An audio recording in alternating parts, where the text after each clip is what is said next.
अखिलेश यादव अगर मंदिर बनवा रहे हैं तो वो धर्म के लिए काम कर रहे हैं, और अगर कोर्ट के आदेश के बाद अगर कहीं सर्वे हो रहा है या कोर्ट के आदेश के बाद अगर अयोध्या में मंदिर बना तो फिर आपका ये कहना है कि उससे धर्म बंट रहे हैं? नहीं मानना, पूरा देश मानना है और दुनिया मानना है। अखिलेश यादव जी को अब ये समझ में आया है अगला चुनाव उत्तर प्रदेश का जीतना है तो मंदिर का सहारा लेना ही होगा। समाजवादी पार्टी अखिलेश यादव बदले की राजनीति की बात कर रहे हैं। अगर मैं आपको सच बात बताऊं, जब डिम्पल यादव पहुंचती है मस्जिद के अंदर, मौलाना साजिद रशीदी कहते हैं कि उनका पेट दिखाई दे रहा था, उनकी पीठ दिखाई दे रही थी, और आरोप ये लगा मुस्लिम वोट बैंक नाराज ना हो जाए इसलिए अखिलेश यादव मौन हैं। आपके घर में एसी कितने हैं? तीन एसी में 1,91,91,00,000 का बिल है। मुझसे कमी हुई है। तो आपको डर तो नहीं रहता कि कभी भी गिरफ्तारी हो सकती है, पुलिस पकड़ के ले जा सकती है? वक्फ संशोधन बिल के ऊपर कोर्ट का जो अंतरिम आदेश आया है, आप मानते हैं वो बड़ी जीत है आप लोगों की? हम इस देश के मालिक हैं। कुछ लोगों को बड़ी चिढ़ हुई, अरे इन्होंने मालिक कैसे कह दिया इनको। पूरा डायलॉग अलग था आपका। आपने कहा है हम इस देश के मालिक हैं, नौकर गुलाम नहीं है। मैं खुले रूप से कह रहा हूँ कि मस्जिद थी, मस्जिद है, इंशाल्लाह मस्जिद रहेगी। अखिलेश यादव ने भी सुना ही होगा आपके उस बयान को, वो साथ थे आपके। पॉडकास्ट में एक इंटरेस्टिंग बात आज मैं फर्स्ट टाइम आपके सामने शेयर कर रहा हूँ। 24 नवंबर को जब संभल में हिंसा हुई, उस दिन जियाउर रहमान बर्ग साहब कहाँ थे? कुछ चीज़ ऐसी हैं जो मैं शेयर नहीं करना चाहता। आप ही बता दें संभल में हिंसा क्यों हुई? या तो लापरवाही या फिर साजिश। हिंदुओं की जनसंख्या जो 1947 में 45% थी, वो 2025 में 15% रह गई है। 15% की आबादी क्यों असुरक्षित महसूस नहीं कर रही? वो क्यों लंबे समय से 15% की आबादी रह रही है यहाँ पर? हेलो एवरीवन, अपनी कुर्सी की पेटी बांध लीजिए क्योंकि आप देखना शुरू कर चुके हैं take off with SKT. SKT यानी कि मैं शालिनी कपूर तिवारी। पॉडकास्ट में आज बात होने वाली है उस राजनीति की जहां मंदिर भी है, मस्जिद भी है, हिंसा भी है और वोट बैंक की राजनीति भी है। बात हम एक ऐसे क्षेत्र की करने वाले हैं जो बीते दिनों बहुत चर्चा में रहा, और जितना चर्चा में वो क्षेत्र रहा उतना ही चर्चा में वहाँ के सांसद भी रहे।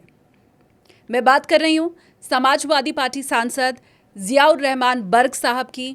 मैं उन्हें बोर्डिंग पास दूं इसके पहले आपसे ये निवेदन है कि आप कुर्सी की पेटी आज ज़रा ज़्यादा कस के बांधिएगा, क्योंकि संभल बीते दिनों जिस तरह से चर्चा में रहा है, आरोप जिस तरह से लगे हैं, रिपोर्ट जो आई है उसमें संभल को जिस तरह से दर्शाया गया है, उससे फ़ायदा किसे पहुंच रहा है, हम ये चर्चा करेंगे।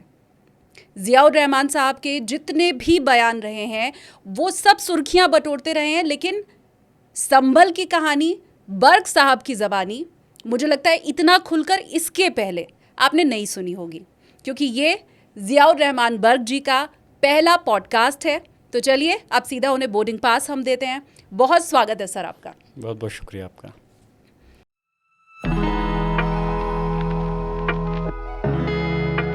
संभल के ऊपर मैं आऊँ, आपके ऊपर तमाम तरह के जो आरोप लगे उसकी मैं चर्चा करूँ। मेरे पॉडकास्ट में टर्बुलेंस आए उसके पहले जो हालिया गतिविधि रही है अखिलेश यादव जी की, समाजवादी पार्टी की, हम शुरुआत उससे करते हैं क्योंकि संभल मुझे लगता है थोड़ा पुराना मामला हो गया है। अखिलेश यादव जी ने अभी हाल ही में ट्वीट किया है जिसमें वो ये बता रहे हैं कि इटावा में वो मंदिर बनवा रहे हैं केदारेश्वर महादेव जी का। अब समझना इसमें मैं आपसे ये चाहती हूँ कि उस ट्वीट में अखिलेश यादव जी ने ये लिखा कि कुछ काम ऊपर वाला करवाता है और उसकी मर्जी से ही ये हो रहा है। तो क्या अखिलेश यादव जी को अब ये समझ में आया है कि अगर अगला चुनाव उत्तर प्रदेश का जीतना है तो मंदिर का सहारा लेना ही होगा? ये पहले तो मैं नहीं समझ पा रहा कि ये सोच आपकी है या विपक्ष दूसरी पार्टियों की है, क्योंकि अगर मैंने देखा माननीय राष्ट्रीय अध्यक्ष जी अखिलेश यादव जी अगर किसी मुस्लिम कार्यक्रम में या धार्मिक उसमें हिस्सा लेते हैं, कुछ बोलते हैं, तो उनके ऊपर आरोप लगते हैं कि वो सिर्फ मुसलमानों की बात कर रहे हैं। और अगर वो फिर हिंदू समाज के जो कि उनके जिस धर्म में वो आस्था रखते हैं, अगर उसका धार्मिक स्थल बनवा रहे हैं तो उन पर फिर ये आरोप नया लगने का प्रयास किया जा रहा है कि अब वो ये समझ रहे हैं कि वो शायद इसी की तहत अपनी नाव को पार लगा सकते हैं। ये लोगों के सोचने का अलग अलग रुख हो सकता है, लेकिन मैं इतना जानता हूँ कि मैं खुद भी और हमारे पार्टी के नेता माननीय अखिलेश यादव जी पॉजिटिव सोच रखते हैं। हमें इस चीज़ का ज़्यादा कुछ नहीं देखना कि कौन क्या कह रहा है। जब हम कुछ करेंगे तो लोग कुछ ना कुछ तो कहेंगे ही। तो हमारी सोच तो ये है कि हमें अपना काम पॉजिटिवली करना है, वो चाहे हमारे अपने क्षेत्र का हो। मिसाल के तौर पर वो हिंदू समाज, हिंदू धार्मिक उसमें अपना रखते हैं तो उसी के लिए काम करेंगे। मैं मुस्लिम उसमें रखता हूँ तो मुस्लिम के धार्मिक के उसमें मैं काम करूँगा। लेकिन माननीय अखिलेश यादव जी की एक अच्छी चीज़, एक खूबी ये है कि वो कभी किसी भी पार्टी के कोई जनप्रतिनिधि, विधायक हो, सांसद हो या संगठन का व्यक्ति हो, वो कभी किसी को इस चीज़ का दबाव नहीं देते कि वो अपने धर्म से हटके दूसरे धर्म के काम को करे। वो राजनीति के लिए ये तो कहते हैं कि ज़रूर कि समाज की सेवा करो, आप जनता के बीच में रहो, उनके सुख दुख में साथ दो, और जहाँ तक हो उनका जो सेवा हो सकती है, खदमत हो सकती है, उसको करो। तो यही चीज़ है कि वो उनका कभी ये प्रेशर मेरे ऊपर भी नहीं रहा कि आप अगर अपने धर्म के लिए काम कर रहे हो तो, और ये चीज़ तो बहुत अच्छी बात है। यही हमारा संविधान भी तो कहता है। हमारे संविधान के तहत हमारा मुल्क जो है धार्मिक मुल्क नहीं है, संवैधानिक है। इसके अंदर हर व्यक्ति को अपनी मर्ज़ी से अपनी मज़हब को चुनने का और अपने मज़हब को मानने का अधिकार है, इबादत करने का। तो इसलिए माननीय अखिलेश यादव जी ने अगर उसके प्रति कोई काम कर रहे हैं, तो जैसे मैंने कहा कि मैं भी कुछ करूँगा या वो करेंगे तो लोगों का, उनका काम आरोप लगाने का है। आरोप तो लगाएंगे ही, ये चीज़ अलग बात है। लेकिन जहाँ तक नाव पार लगने की बात है, देखिए नाव पार जो है तभी लगेगी कि जब हम अच्छा काम करेंगे। और यकीनन मैं इसलिए नहीं कह रहा कि मैं समाजवादी पार्टी से जुड़ा हूँ। उत्तर प्रदेश के अंदर जिस प्रकार से समाजवादी की सरकार में माननीय अखिलेश जी ने काम किया, या पहले माननीय मुलायम सिंह यादव जी की सरकार में रहा, अब लोग उसको याद करते हैं। और इस तरह से हमें यह उम्मीद है कि जैसे हमने इस केंद्र के 2024 के देश के चुनाव में 37 सीटें जीती और गठबंधन ने 43 सीटें जीती, इंशाल्लाह इस बार चुनाव में मजबूती से लड़ेंगे, बगैर किसी को ये देखे हुए कि कोई क्या सोच रहा है हमारे काम से या क्या कह रहा है, और हम चुनाव को जीतने की कोशिश करेंगे। ये आरोप मुझे लगता है इसलिए लग रहा है अखिलेश यादव के ऊपर क्योंकि वो हमेशा विकास की बात करते हैं। अब आपने कहा कि वो जिस धर्म को मानते हैं उसी धर्म के लिए तो काम करेंगे, मंदिर बनवाएंगे, इसमें बुरा क्या है। अब इसमें सवाल फिर ये उठता है कि इसका मतलब अगर अयोध्या में राम मंदिर बने, मथुरा में मंदिर की बात होती है, काशी की अगर बात होती है, तो फिर वो भी तो ऊपर वाला ही करवा रहा है। अखिलेश यादव ने ये ट्वीट किया कि कुछ काम ऊपर वाला करवाता है। तो अगर अयोध्या का मंदिर बना, वो भी ऊपर वाले ने बनवाया। काशी मथुरा में बात हो रही है, ज्ञानवापी के सर्वे की बात हो रही है, संभल के मस्जिद की अगर बात हो रही है सर्वे की, तो वो भी फिर ऊपर वाला करवा रहा है। देखिए, मैं बताऊं कि कुछ चीज़ें ऐसी होती हैं, हमारी सोच है, क्योंकि यकीनन इस बात को हमें मानना पड़ेगा। राजनीति पॉइंट ऑफ व्यू से अगर कोई बात होती तो मैं ये ज़रूर कह सकता था कि बहुत सारे धर्म के अलग अलग लोगों की राय एक चीज़ हो सकती है। जहाँ धार्मिक मसला होता है हम देखते हैं कि लोगों की राय डिफरेंट हो सकती है, लेकिन कुछ चीज़ों के अंदर यकीनन एक सी चीज़ होगी। मिसाल के तौर पे जैसे कि मैं मज़हब इस्लाम से ताल्लुक़ रखता हूँ, तो मेरा मज़हब तो कभी इस चीज़ की इजाज़त नहीं देता कि आप किसी दूसरे धार्मिक स्थल को नुकसान पहुँचा करके वहाँ पे अपनी इबादतगाह बनाएं। यह धार्मिक स्थल तो बहुत दूर की बात है। आप किसी के घर पे या खाली पड़ी ज़मीन पे ज़बरदस्ती आप अपना धार्मिक स्थल बनाएं। मेरा मज़हब इस्लाम तो इस चीज़ की इजाज़त कभी नहीं देता। इस चीज़ की मुझे मालूमात तो मैं कह रहा हूँ, और जहाँ तक मैं अपने सोच के हिसाब से कहूँ कि कोई भी शायद ऐसा धर्म नहीं होगा जिसके मज़हब के अंदर ये कहा जाता हो कि आप दूसरे के धार्मिक स्थल पर अपनी धार्मिक स्थल को बनाओ। ठीक बात। तो उसी तरह से, और जहाँ हम सोचते हैं, हमारा ये होता है कि हालात जो बनते हैं वो, जैसा आपने कहा कि ऊपर वाले की तरफ से ही वो कोई चीज़ ऐसे होती है।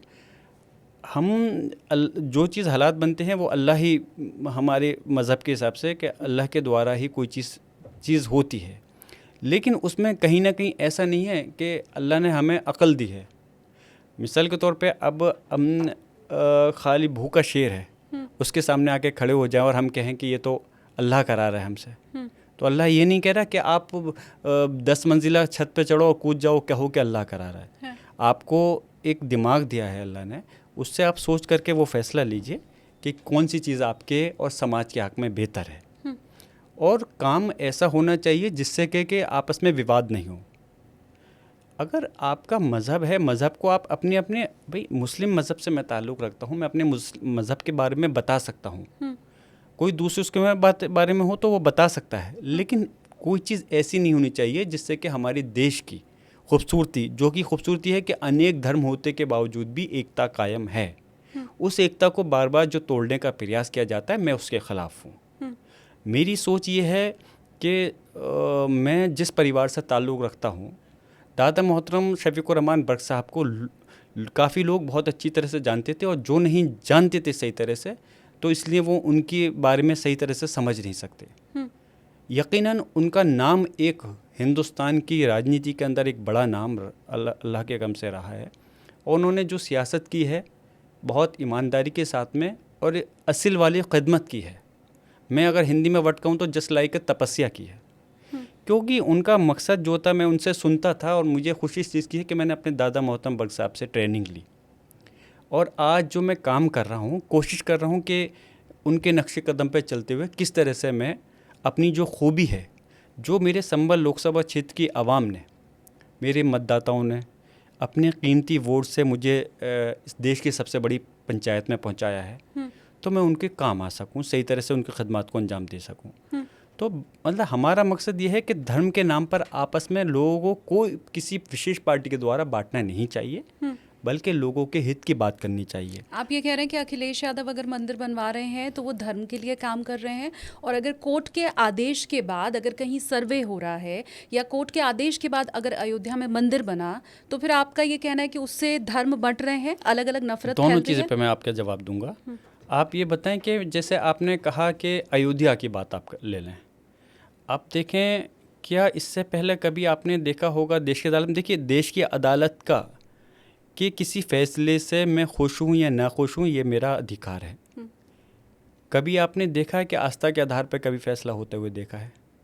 लेकिन ऐसा हुआ बाबरी मस्जिद की हमारे उसमें, उस टाइप का फैसला दिया गया, और हम ये चाहते थे कि इसके अंदर जो मुद्दा था उनका अपना, जिस चीज़ पे हम सम्मान माननीय, चाहे सर्वोच्च न्यायालय हो या हमारी निचली अदालतें हों, सबका सम्मान करते हैं, लेकिन यह हमारा अधिकार है कि अगर कोई फ़ैसला सही नहीं आए तो हम उससे अपनी खुशी या नाखुशी को जाहिर कर सकते हैं।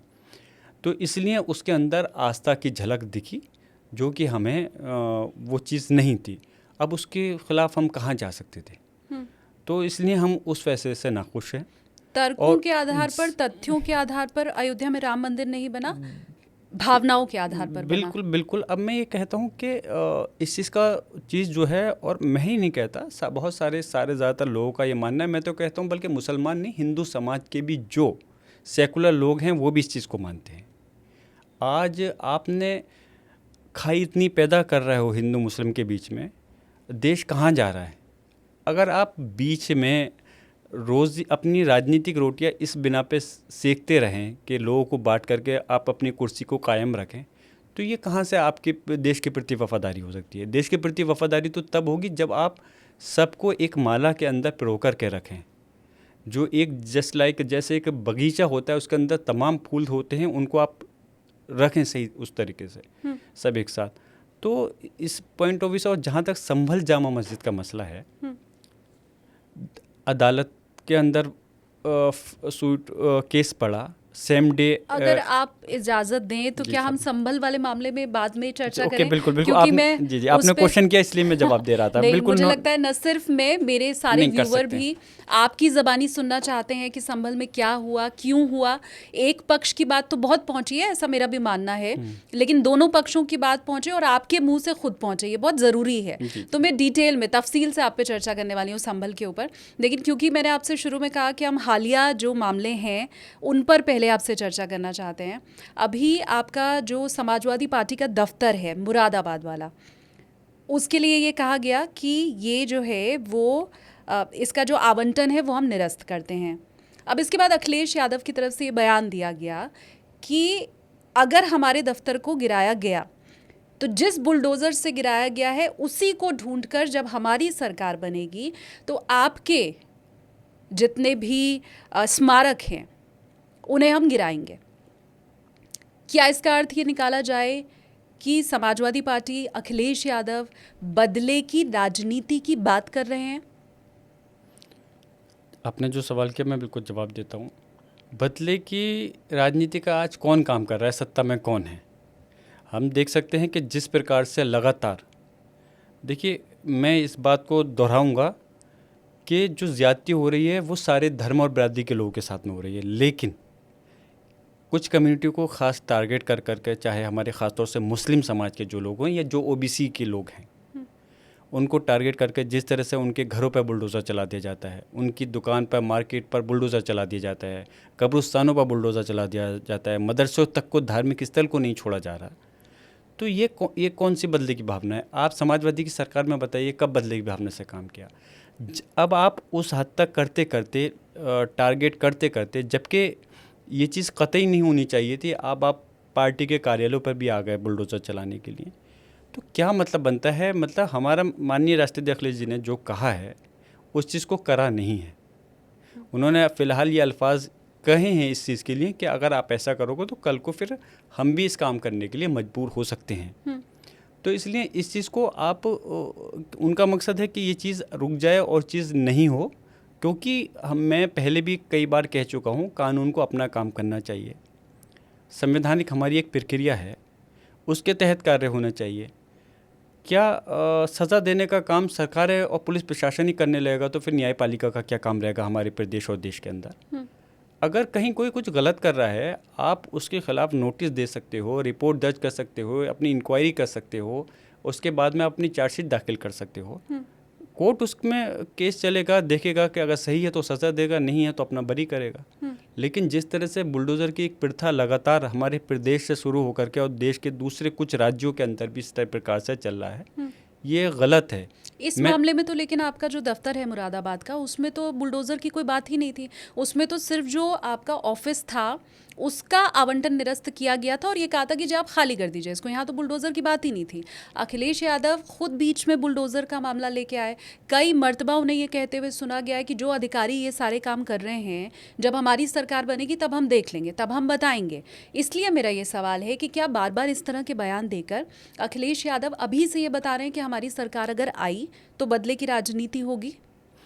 बदले की राजनीति ना समाजवादी पार्टी ने कभी है, ना करना चाहती है। लेकिन बदले की राजनीति नहीं, लेकिन इतना मैं ज़रूर कहता हूँ, जब हमारी सरकार बदलेगी, समाजवादी पार्टी की सरकार आएगी, अगर हमारी जनता पर अगर जुल्म ज़्यादती में सारी पूरी सरकार को या पूरे सारे अधिकारी को एक खाने में नहीं रख रहा, चंद जो भी लोग हैं, अगर जो हमारे मुस्लिम लोगों पर टारगेट करके या समाजवादी पार्टी के कार्यकर्ताओं को, चाहे वो किसी भी धर्म बिरादरी से ताल्लुक़ रखता हो, उसको टारगेट करके अगर जुल्म ज़्यादती करेंगे तो यकीनन बाद में उसके बाद में उन लोगों के ख़िलाफ़ दोबारा इंक्वायरी करा करके अगर गलत होगा तो उनको सज़ा दी जाएगी और मिलनी चाहिए भी।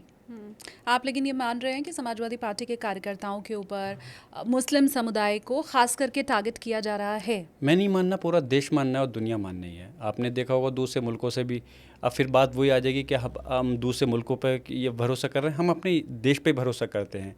लेकिन यकीनन जब चीज़ सामने आती है तो अफसोस होता है कि हमारे देश के हालात को देखते हुए दूसरे लोग भी ट्वीट करके मतलब उसका अपना विरोध जताते हैं। जो चीज़ ज़्यादती हो रही है, और ज़्यादती कैसे नहीं छुपती, अब एक चीज़ की, हर चीज़ की एक लिमिट होती है, हद होती है। जब आप लिमिट क्रॉस करोगे तो यकीनन उसके परिणाम जो है फिर नुकसानदेह तो होते हैं। मैं अपने व्यूवर्स से भी कहूँगी कि पहली बार बर्ग साहब हमारे स्टूडियो में आए, आप उनका पहला पॉडकास्ट देख रहे हैं तो पहले तो आप इसे लाइक ज़रूर कीजिए, पॉडकास्ट को, उनकी बात दूसरों तक ज़रूर पहुँचाइए।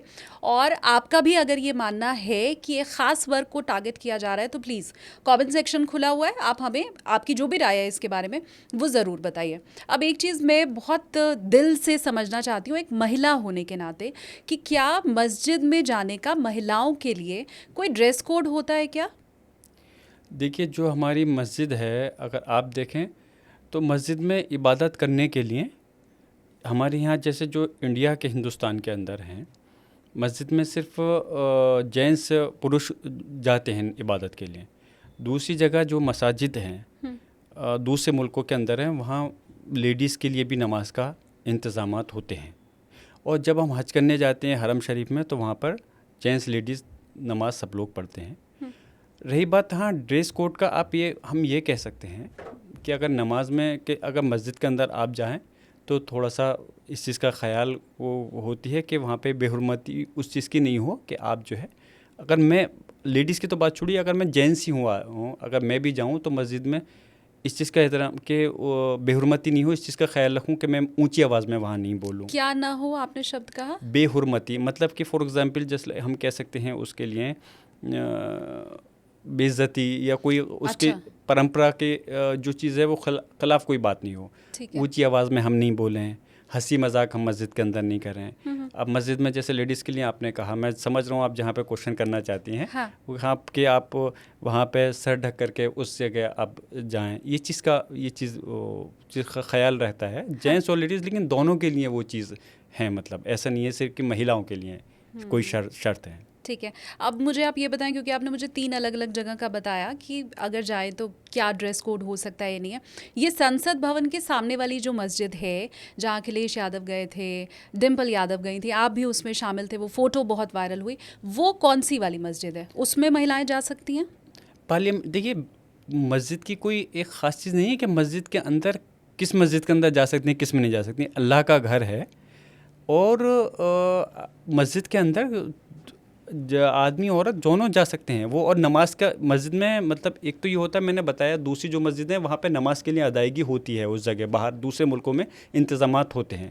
अब जैसे हमारी जामा मस्जिद है यहीं दिल्ली के अंदर, आप देखते हैं कि सभी लोग एज ए विजिटर के लिए जाते हैं वहाँ पर। हाँ। तो वो भी जो जगह है किसी भी मस्जिद के अंदर जा सकते हैं आप अदब के दायरे में रह करके, और उसकी देख सकते हैं उसके अंदर के मतलब वो किस तरह से बनी है, उसकी क्या खासियत है, क्या उसका इतिहास रहा है, वो सारी चीज़ों को आप समझ सकते हैं। संसद भवन के सामने वाली जो मस्जिद है वहाँ भी महिलाएं जा सकती हैं, हाँ, देखने कोई ऐसा कहीं कोई ऐसी लिए पाबंदी अगर नहीं। जाना हो। हाँ।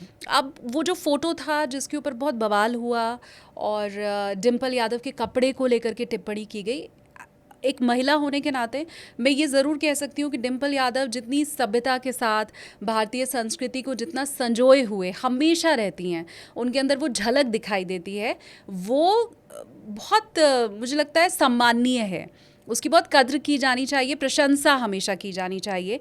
लेकिन फिर भी जब डिम्पल यादव पहुंचती हैं मस्जिद के अंदर, वीडियो वायरल होता है, तो मौलाना साजिद रशीदी कहते हैं कि उनका पेट दिखाई दे रहा था, उनकी पीठ दिखाई दे रही थी, और आरोप ये लगा कि क्योंकि मुस्लिम वोट बैंक नाराज़ ना हो जाए इसलिए अखिलेश यादव मौन हैं, चुप हैं, कुछ नहीं बोल रहे हैं। उनकी धर्मपत्नी डिम्पल यादव के ऊपर भी टिप्पणी हो रही है, फिर भी वो खामोश हैं।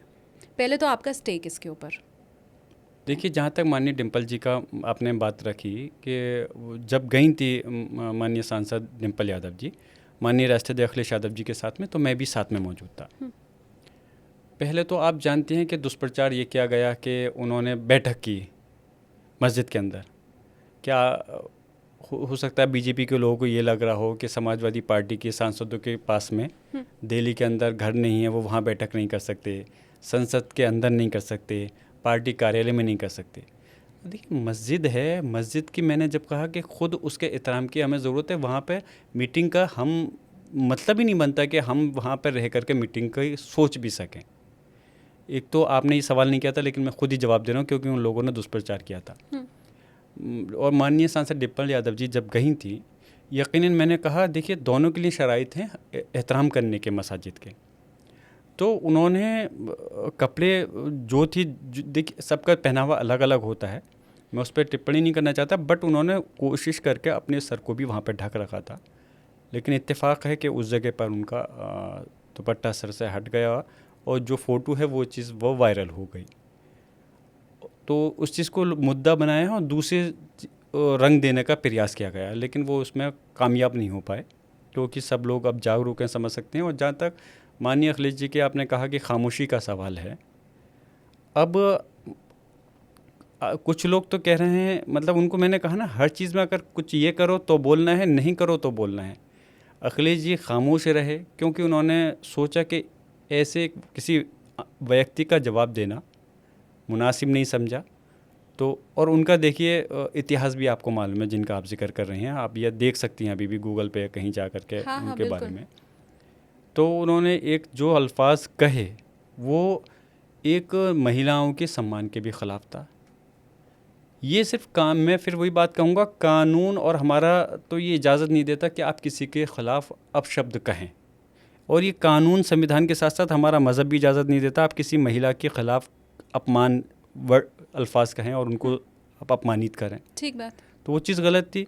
अब कुछ लोगों ने उस टाइम स्टूडियो में जाके, आपने देखा होगा, उन पे हाथ चलाया। हम्म, तो कुछ लोगों ने तो ये भी कहा कि देखो अखिलेश यादव जी ने उनको पिटवा दिया। हम्म। तो किसकी बात को माने हम, कि खामोशी को माने या पिटवाने को माने? अखिलेश जी का उसके मैंने अंदर ये रोल, सवाल अखिलेश एक जी एक महिला हाँ, होने के नाते पूछा है बिल्कुल बिल्कुल, आप कि आप पूछ सकते मैं हैं। वेस्टर्न ड्रेस में इस समय हूँ, जी जी, कोई चाहे तो मेरे पहनावे पे टिप्पणी कर सकता कैसे? है, लेकिन एक महिला जो हमेशा साड़ी में रहती है, जो हमेशा, जो साड़ी तो भारतीय संस्कृति का ही प्रतीक है ना, जिसने हमेशा उसे कैरी किया, और इस देश में तो आपको पता है रामायण महाभारत का युद्ध इसी बात पर हुआ है कि पत्नी को कुछ कह दिया। भगवान राम और रावण के युद्ध को अगर आपने सुना होगा तो वो माँ सीता के सम्मान के ही लिए था। तो ऐसे में बीइंग अ वुमेन भी मैं ये जानना चाहती हूँ कि अखिलेश यादव को, वो भी तब जबकि आप खुद कह रहे हैं कि जिन्होंने टिप्पणी की वो वैसे तो कोई औचित्य है नहीं उनका, ना उनका कोई स्तर है, ना कोई ओहदा देखिए, है। पार्टी के कार्यकर्ता की तरफ से एफआईआर लॉन्च कराई जा चुकी थी, तो उसके अंदर जो हम कानून पे विश्वास रखते हैं, हम अपना वैसा दखल नहीं करते कि हम अपने आप खुद काम कोई इस प्रकार का कदम उठाते। अखिलेश जी ने कुछ नहीं बोला, ये अच्छा किया। अगर वो कुछ बोलते तो बात और ज़्यादा बढ़ सकती थी। वक्त की और हालात को, नज़ाकत को देखते हुए वो खामोश रहे, और जो कानूनी कार्रवाई होनी थी वो उनके खिलाफ़ रिपोर्ट दर्ज हुई, और उस पर यकीन रखा कि जब ये प्रक्रिया चलेगी तो उनको सज़ा मिलेगी उसके तहत जो उन्होंने गलत अल्फाज बोले हैं। तो लेकिन ये है कि कुछ लोगों ने यह चीज़ कही कि वो नहीं बोले। अगर कोई गलत कर रहा है तो उसको खिलाफ रिपोर्ट ही तो दर्ज करेंगे हम, और क्या करेंगे ये बताएं इस उसके अंदर जो है। लेकिन अफसोस है कि उसको रंग जो है बस वो देने का प्रयास किया गया कि देखिए कि ये मुसलमान के वोट नाराज़ नहीं हो जाएं, इसलिए नहीं बोल रहा है। अगर मैं समझता हूँ वो व्यक्ति मुस्लिम नहीं होकर के कोई दूसरे किसी भी धर्म से ताल्लुक़ रखता होता, किसी भी मज़हब से ताल्लुक़ रखता, तब भी राष्ट्रीय अध्यक्ष माननीय अखिलेश जी का यही रोल रहता जो कि अब रहा है। ठीक है। अब मुझे आप ये बताएं, क्योंकि अखिलेश यादव जी के तो आपसे बहुत अच्छे संबंध हैं, वो युवा नेताओं को तो वैसे ही आगे बढ़ाने का बहुत काम कर रहे हैं। मुझे देखिए खुशी है कि माननीय मेरी पार्टी के माननीय नेता माननीय अखिलेश यादव जी दादा मोहतरम बख्श साहब का तो बेपनाह सम्मान करते थे, क्योंकि वो बुज़ुर्ग भी थे, एक सीनियर दादाजी मेरे बेपनाह सीनियर लीडर थे। मेरी अभी उम्र भी ज़्यादा नहीं है और अभी सीनियरिटी भी नहीं है, लेकिन मुझे इस चीज़ की खुशी है कि वो मुझे मैं उनकी पार्टी का सांसद हूँ, एक पार्टी का सिपाही हूँ, और वो मुझे एक भाई की तरह मानते हैं। मुझे इस चीज़ का बड़ी खुशी है जो मुझे इज़्ज़त से देते हैं। तो मैं यकीनन इसके कदर करता हूँ इस बात की। आप लोग जब ऐसे पार्टी मीटिंग कर रहे होते हैं, सब आप लोग बैठे होते हैं, अखिलेश यादव जी भी होते हैं, तो क्या ऐसा कुछ है कि वो योगी आदित्यनाथ की तारीफ़ नहीं सुन सकते, उनकी बड़ाई कोई कर दे तो अखिलेश यादव जी को गुस्सा आ जाता है, बर्दाश्त नहीं कर पाते, है ऐसा कुछ? मैंने पहले ही आपसे कहा था शुरू में कि मैं भी और हमारी पार्टी के नेता अखिलेश जी भी पॉजिटिव सोच रखते हैं। हम किसी के ख़िलाफ़ कोई गलत बोलने का मतलब ही नहीं बनता। अगर कोई आदमी इस लायक होगा कि तारीफ़ की बात आएगी तो चाहे हमारा विपक्ष का या पक्ष का ज़रूर होगी, लेकिन कभी हमारी पार्टी में तो कभी तारीफ़ की कोई बात ऐसी आई नहीं।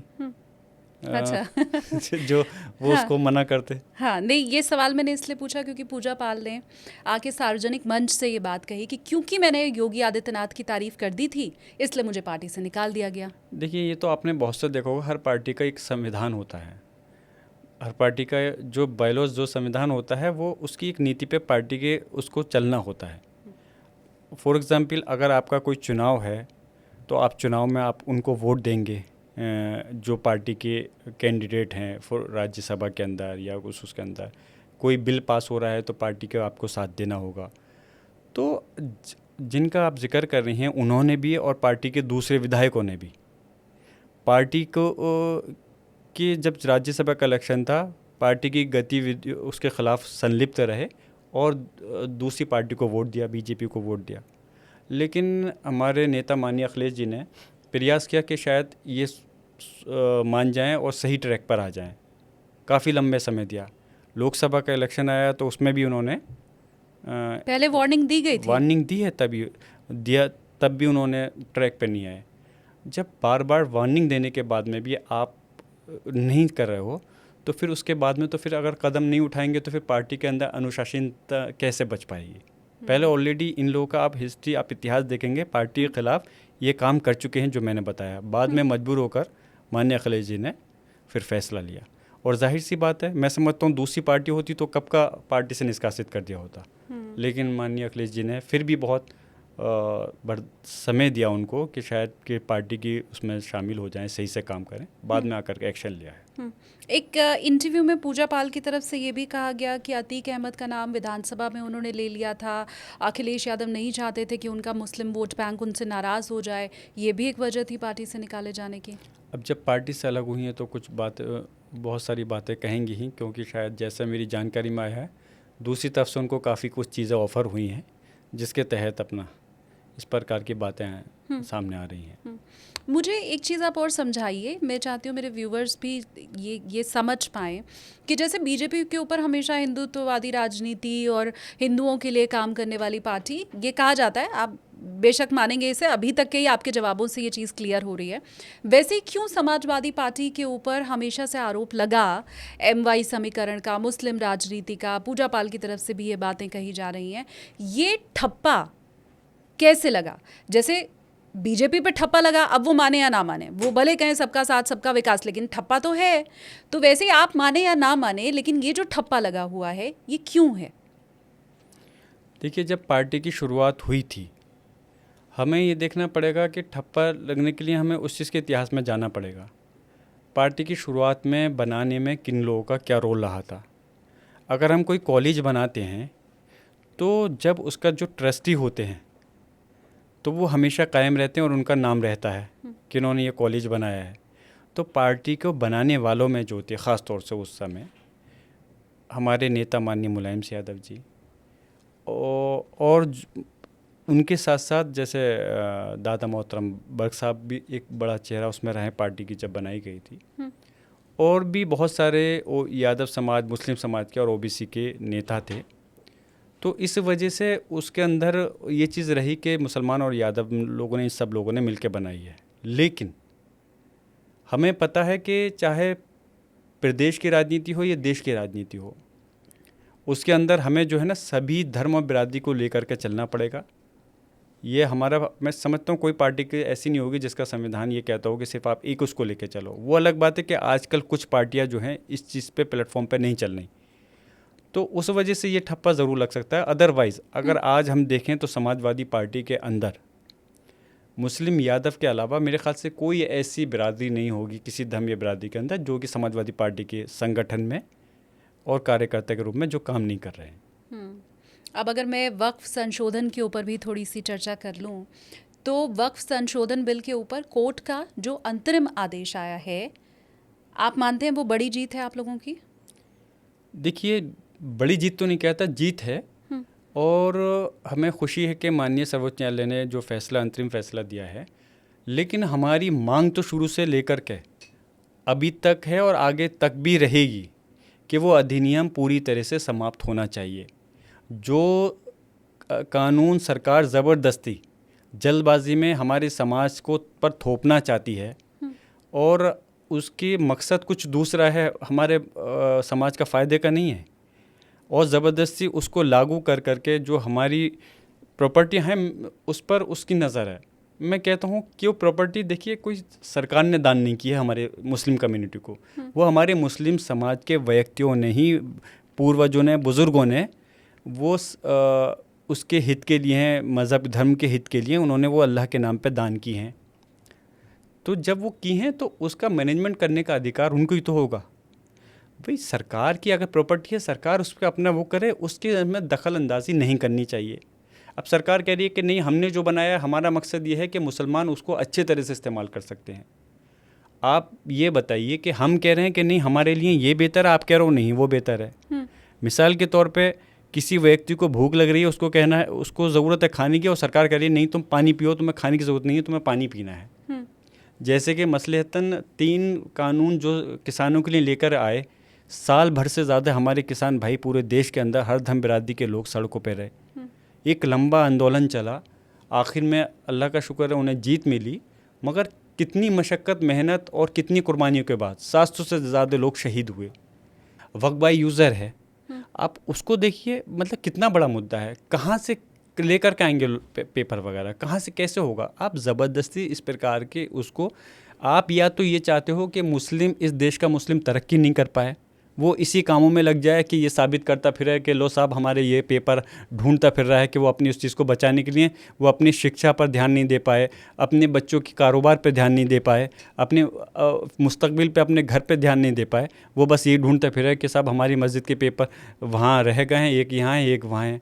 या तो आप उसको इस काम पे ही लगाना चाहते हो, आपके दिल में वो सब नहीं, और दूसरा आपका मकसद हित यही है कि आपको मालूम है कि इस चीज़ से हिंदू, सिख, क्रिश्चियन, ईसाई किसी का भी भला नहीं होगा, क्योंकि उस प्रॉपर्टी वो मुसलमान परेशान होगा तो उनका क्या भला है। मुझे एक बात बताइए, मतलब ही नहीं बनता। लेकिन हाँ, आप इस चीज़ से उनको ये दिखाओगे कि हम उनको परेशान कर रहे हैं, बस तुम्हारी खुशी इसी में खुश रहो, मांगो हमसे कुछ मत। मैंने जब कांग्रेसी नेता इमरान मसूद जी का पॉडकास्ट किया तो मेरे पॉडकास्ट में उन्होंने ये बात कही है कि वक्फ की ज़मीन के ऊपर मुस्लिमों ने कब्जा कर रखा है। अपने इलाके का उन्होंने उदाहरण दिया और ये बताया कि कैसे जो वक्फ की ज़मीन है उस पर मुस्लिमों ने दुकानें खोल रखी हैं और अतिक्रमण कर रखा है। तो आप ये कह रहे हैं कि संशोधन बिल न हिंदुओं के हक़ में है न मुस्लिमों के हक़ में है, लेकिन ये जो ज़मीन है अगर उस पर अतिक्रमण और वो भी मुसलमान ही कर रहा है तो वो भी तो फिर किसी के हक़ में नहीं है। 10 जनों ने अगर गलती की है, किसी ने किया, तो आप उसको चिन्हित करो, उनसे वो चीज़ कब्जे को छुड़ाओ। गलत की है तो आप उसके पर वैसे कार्रवाई कर सकते हो, लीगली कार्रवाई कर सकते हो, लेकिन ऐसा नहीं है कि आप ज़बरदस्ती सब लोगों को उनसे उनका हक़ छीन लो। हमारे लोगों का ये हक़ है, हमारे पूर्वजों को दी हुई ज़मीन है, हम इसको अपने हाथ से कैसे जाने दे सकते हैं? मतलब ही नहीं बनता। अगर सरकार इस तरह से हमारे ऊपर ज़बरदस्ती थोपेगी तो हम कोई किसी दूसरे देश का हिस्सा नहीं है, नागरिक नहीं है, हम भी इस मुल्क के नागरिक हैं। जैसे मैंने पहले कहा है कि हम इस देश के मालिक हैं। कुछ लोगों को बड़ी चिढ़ हुई, अरे इन्होंने मालिक कैसे कह दिया इनको। अरे भाई इस देश, पूरा डायलॉग अलग था आपका। आपने सिर्फ इतना नहीं कहा है कि हम इस देश के मालिक हैं। हम इस आई थिंक और ज़्यादा बड़ा तो आप मुझे याद करा दिएगा, दिला दिएगा। अरे मैं अभी आपको याद दिलाती हूँ। मैंने लिख के रखा है, आपने कहा है हम इस देश के मालिक हैं, नौकर गुलाम नहीं है। मैं खुले रूप से कह रहा हूँ कि मस्जिद थी, मस्जिद है, इंशाल्लाह मस्जिद रहेगी, क़यामत तक रहेगी। मैं अभी इसलिए मैं उस पर मस्जिद पे भी टिप्पणी करता, लेकिन आपने मुझसे खुद रोक रखा है कि बाद में मस्जिद के ऊपर डिस्कशन करेंगे। आपने वो डायलॉग बोला ना, तो मैंने कहा इतना ही नहीं था, डायलॉग बहुत लंबा था। उसका इसका था, अगर आप कहेंगे तो मैं अभी भी मस्जिद के उसको अभी शामिल कर सकता हूँ, और अगर आप कहें तो मैं बाद में भी जवाब दे सकता हूँ। खत्म करके फिर हम आगे बढ़ते हैं। देखिए, मैंने कहा ना कि हम इस देश के अंदर मालिक हैं, तो मैंने कहा अच्छा ये बताइए, मैं हिंदुस्तान में रहता हूँ, तो क्या मैं ये कहूँगा कि मैं जो है दुबई के अंदर जाके मैं कहूँगा कि मैं यहाँ का मालिक हूँ, या मैं USA में जाके या जर्मन में या फ्रांस में वहाँ जाके कहूँगा कि मैं वहाँ का मालिक हूँ।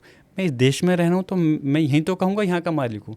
और मैं ये नहीं कह रहा कि सिर्फ मैं और हम मुसलमान मालिक हैं, मैं ये नहीं कह रहा। इस देश के अंदर 140 करोड़ जितने लोग हैं वो सब के सब इस देश के मालिक हैं, गुलाम नहीं हैं।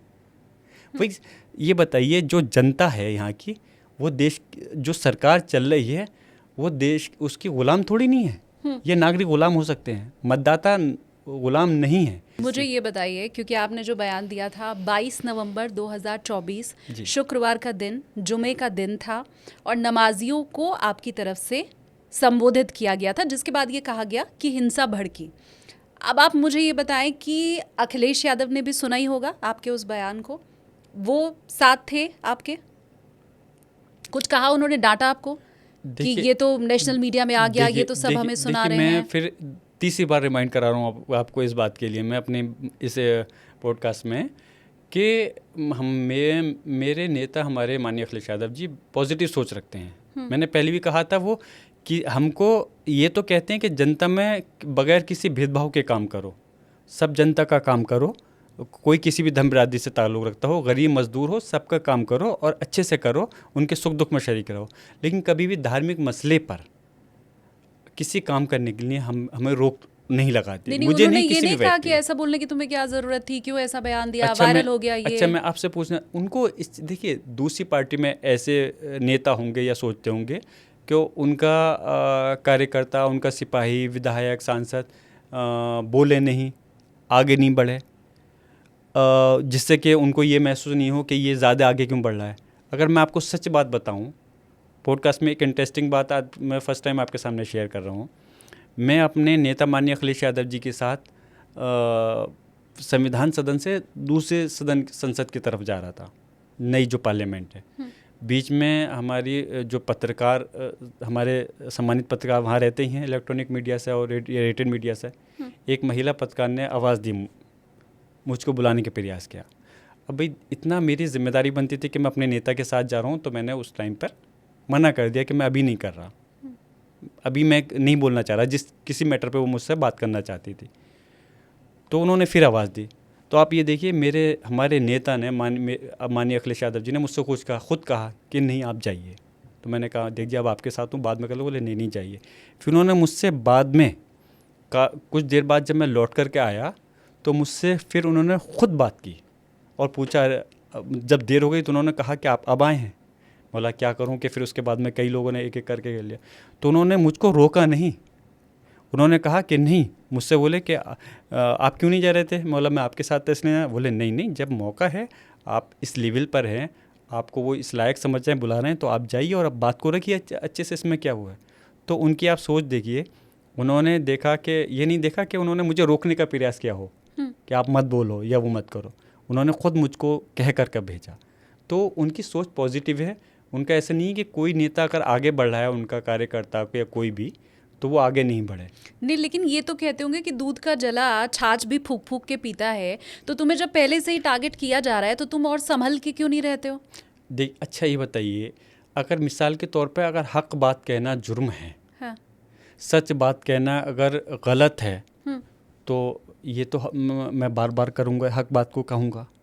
अगर मेरे आवाम ने, मेरे लोकसभा क्षेत्र की इतनी बड़ी आवाम ने मुझे लाखों 1,26,000 वोटों से जिता करके देश की सबसे बड़ी पंचायत में बिठा दिया, मैं वहाँ पर जाकर अपने होठ सिल करके बैठ लूँ, तो मेरा वहाँ जाने का मकसद क्या रह गया?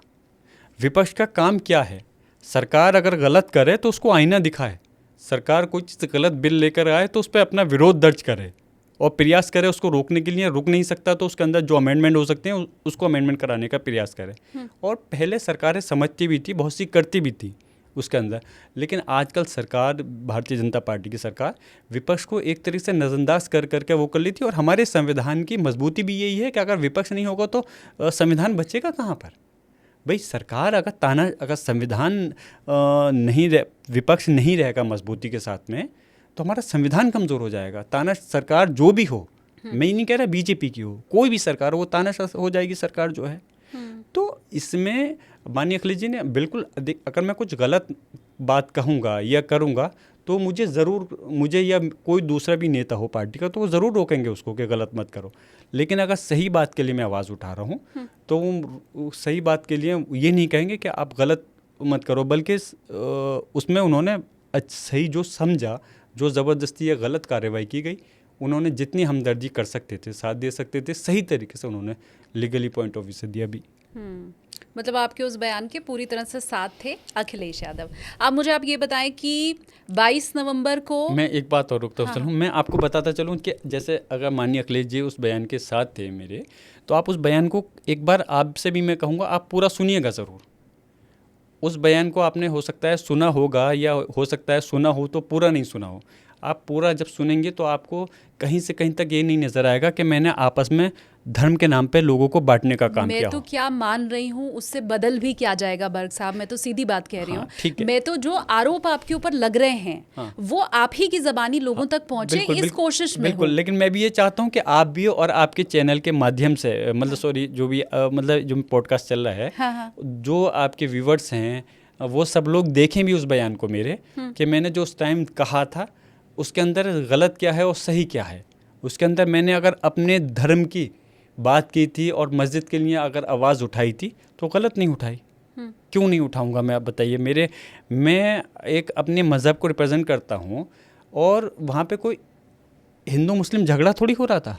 ज़बरदस्ती बनाने का प्रयास किया गया उसको, सरकार ने, पुलिस प्रशासन ने उसको कोशिश की गई कि किस तरह से उसको वो करें। तो गलत चीज़ के लिए मैं कैसे इस चीज़ को बर्दाश्त करूं कि गलत चीज़ मेरे अपने क्षेत्र के अंदर गलत चीज़ को वो करा जाए। ठीक है। भाई मैं सरकार नहीं हूँ, मैं चीज़ों को अपने आदेश से बदल नहीं सकता। ठीक है। लेकिन ये है कि जो चीज़ गलत होगी तो उस चीज़ के लिए मैं खामोश नहीं रह सकता। 22 नवंबर को आपका बयान आता है, 24 नवंबर को हिंसा होती है। 24 नवंबर को जब संभल में हिंसा हुई, उस दिन ज़ियाउर रहमान बर्क साहब कहाँ थे? जब हिंसा हुई, जब हालात ऐसे हुए तो मैं बेंगलोर में गया हुआ था। All India Muslim personal law board की बैठक थी, उसके अंदर मैंने शिरकत करने के लिए गया हुआ था। और ऑलरेडी वो इनविटेशन मेरा 15 दिन पुराना था और मुझे बल्कि जाना और एक दिन पहले था। लेकिन वहाँ पर जो इलेक्शन उपचुनाव हुआ था तो उसकी काउंटिंग के सिलसिले में पार्टी की तरफ से दिशा निर्देश थे, मुझे एक दिन लेट जाना पड़ा, संभल से एक दिन रुकना पड़ा। 24 में मतलब मैं बेंगलोर था। ये आपके लिए अच्छा हुआ, आप मानते हैं? सौभाग्यशाली आप थे कि उस दिन आप नहीं थे वहाँ पे? नहीं था तो ये आरोप लगा दिया गया कि हिंसा को मैंने कराया। अगर मैं होता तो फिर तो पता नहीं इससे बढ़ चढ़ कर करके और क्या कह सकते थे, आप अंदाज़ा लगा सकते हैं। अच्छा आप ये सोचिए ज़रा, जिस दिन पहला सर्वे होता है 19 तारीख में, मैं ख़ुद वहाँ पे मौजूद था और जब सर्वे हुआ और सारी चीज़ें सही से हो गई, कहीं कोई झगड़ा नहीं हुआ, कहीं कोई झगड़ा नहीं हुआ। 22 तारीख में जुमे के दिन हमारे मुसलमान लोगों को जो कि नमाज के लिए तादाद में जाना चाहते थे और हर जुमे में बड़ी मस्जिद में पढ़ते हैं, तो बड़ी मस्जिद जामा मस्जिद होती है, तो उनको नमाज से रोका गया। मैं भी वहाँ नमाज़ पढ़ रहा था, तब कोई हिंसा नहीं होती। और जब ज़ियाउर रहमान बर्क 24 तारीख को बाहर होता है तो हिंसा हो जाती है, तो मास्टरमाइंड मैं हो गया।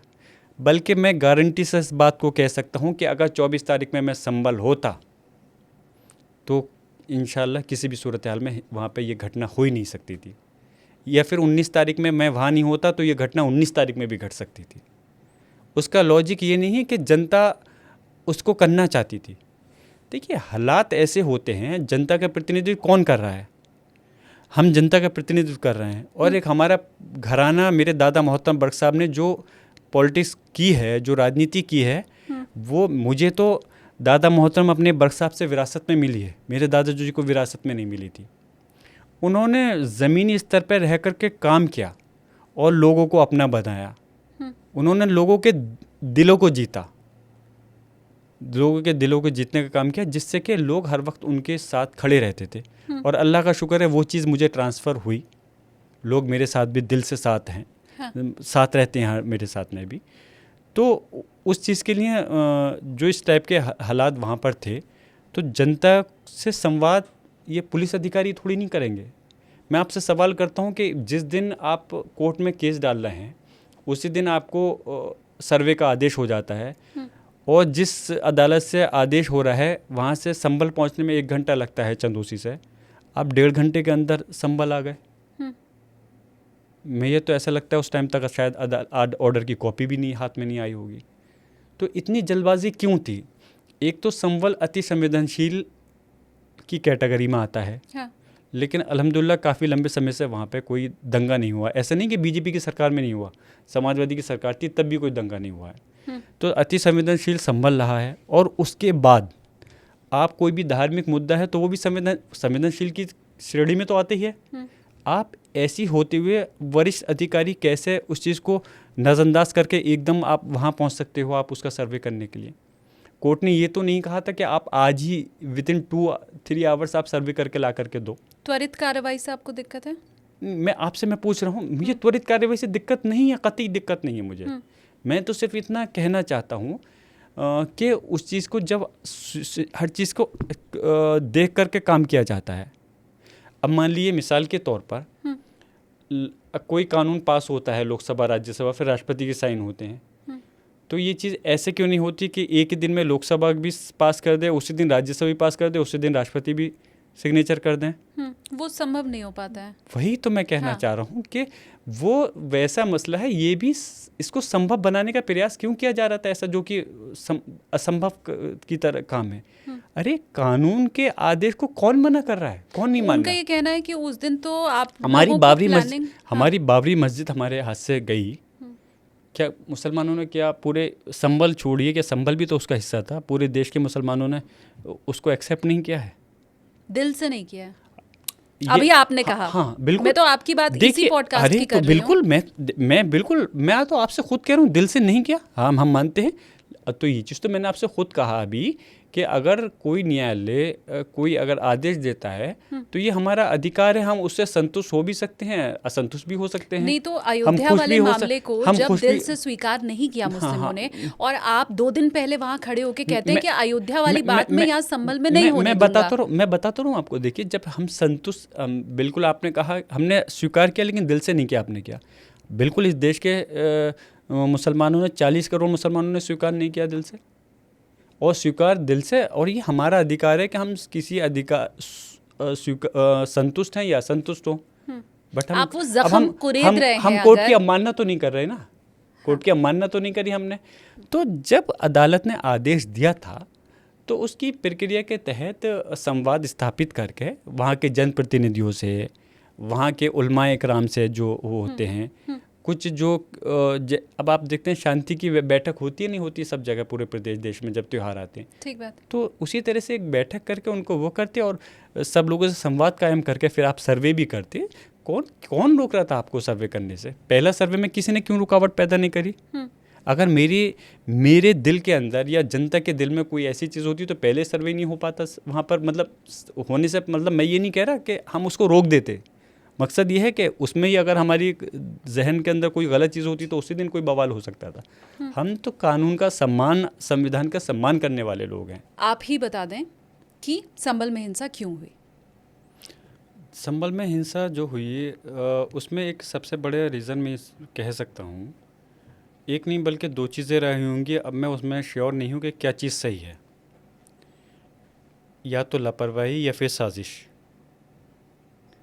2 ही चीज़ें हो सकती हैं।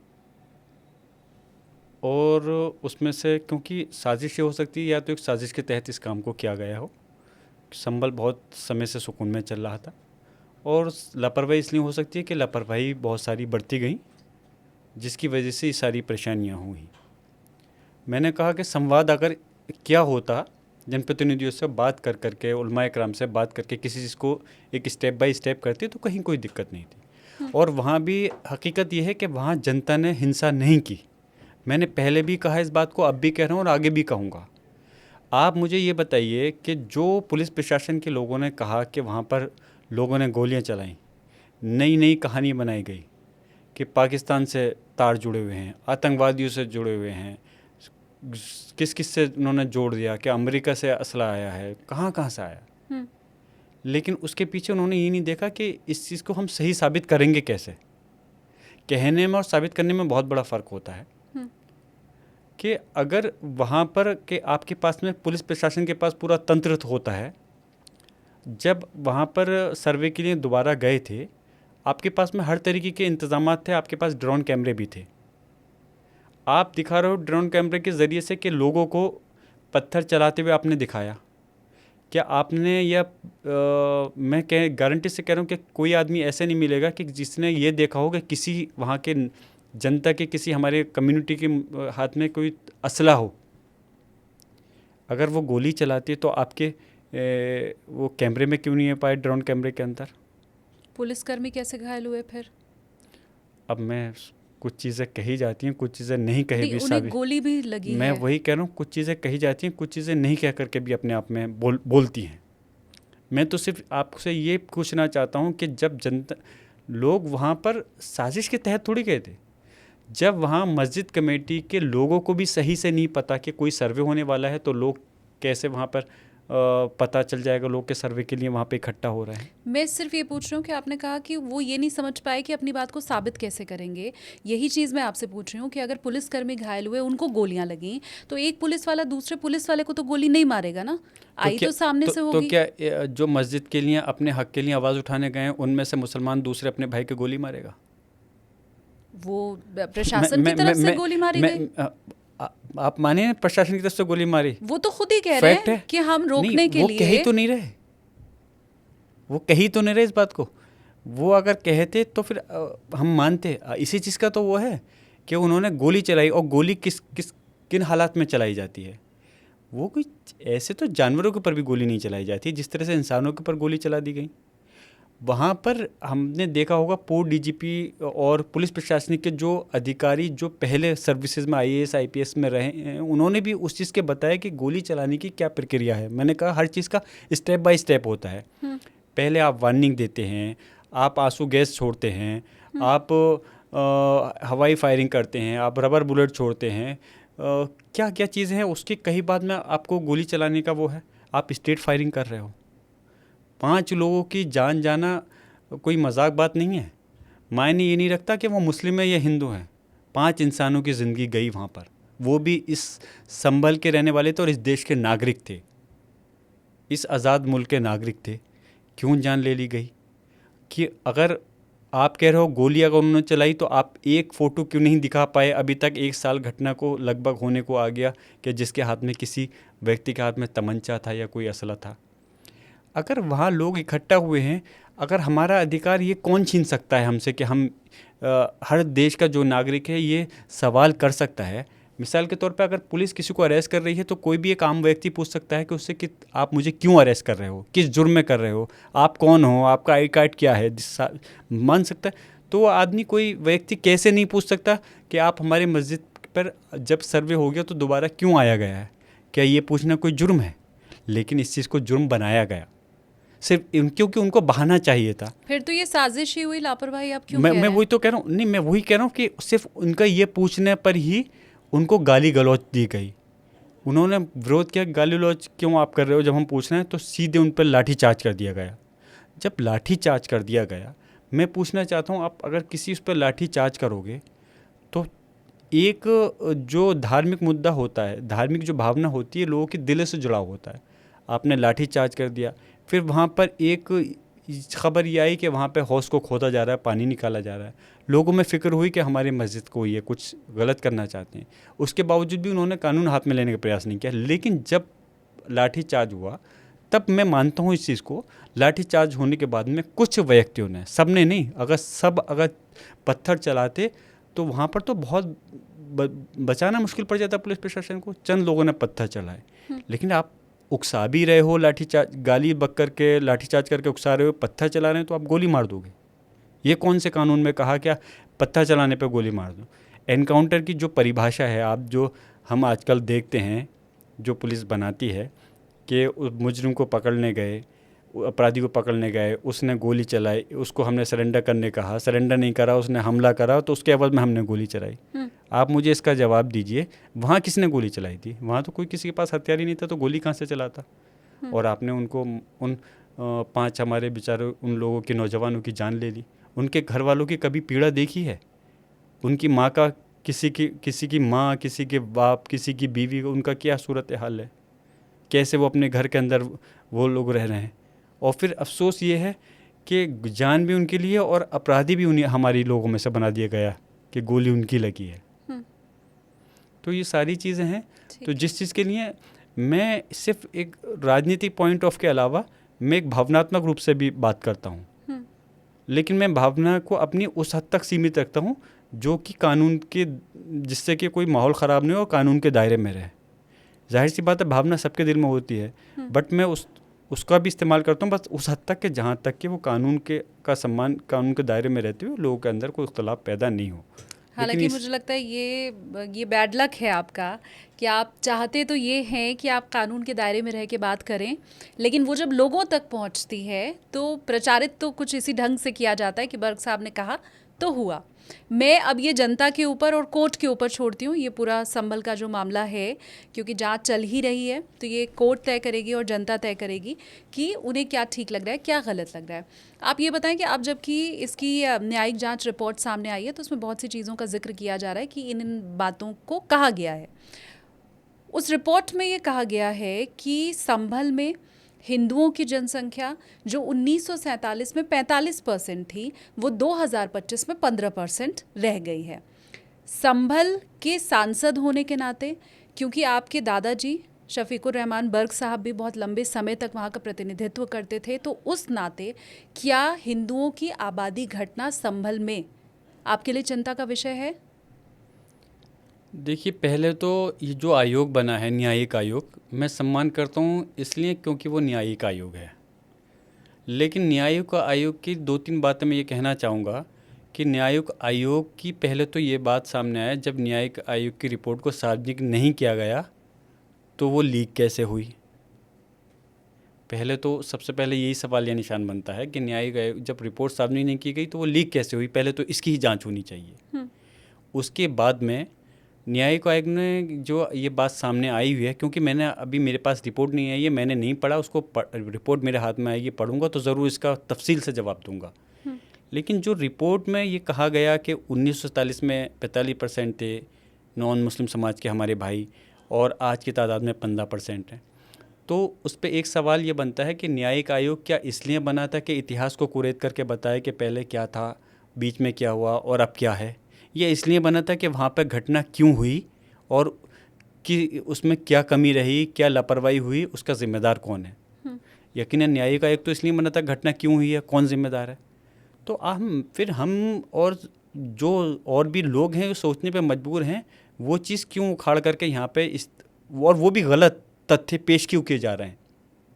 हिंदुओं की आबादी नहीं घटी है। मैं वही कह रहा हूँ, एक तो ये चीज़ इसका बिंदु नहीं था न्यायिक आयोग का स्टडी का या जांच का बिंदु नहीं था कि पहले क्या हुआ। बिंदु ये था कि घटना क्यों हुई, किस तरह से हुई, किसकी लापरवाही रही, कौन जिम्मेदार है। और उससे ये आयोग इसलिए बनती है जिससे कि सीख लेकर के आगे को उन चीज़ों पे सरकार वो रहे और नहीं हो पाए, कंट्रोल कर सके।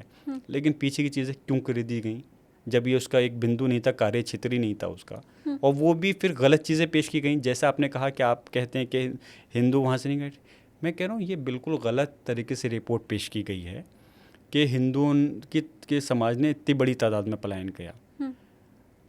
मुझे देश के हिस्से में बताइए जहाँ पे जो ज़्यादा वहाँ पे विकास नहीं है जिन क्षेत्रों के अंदर, तो वहाँ से लोग अपने बच्चों के एजुकेशन के लिए, स्वास्थ्य फैसिलिटीज़ की वजह से या फिर कारोबार की नौकरी की वजह से जाते हैं लोग कितने से।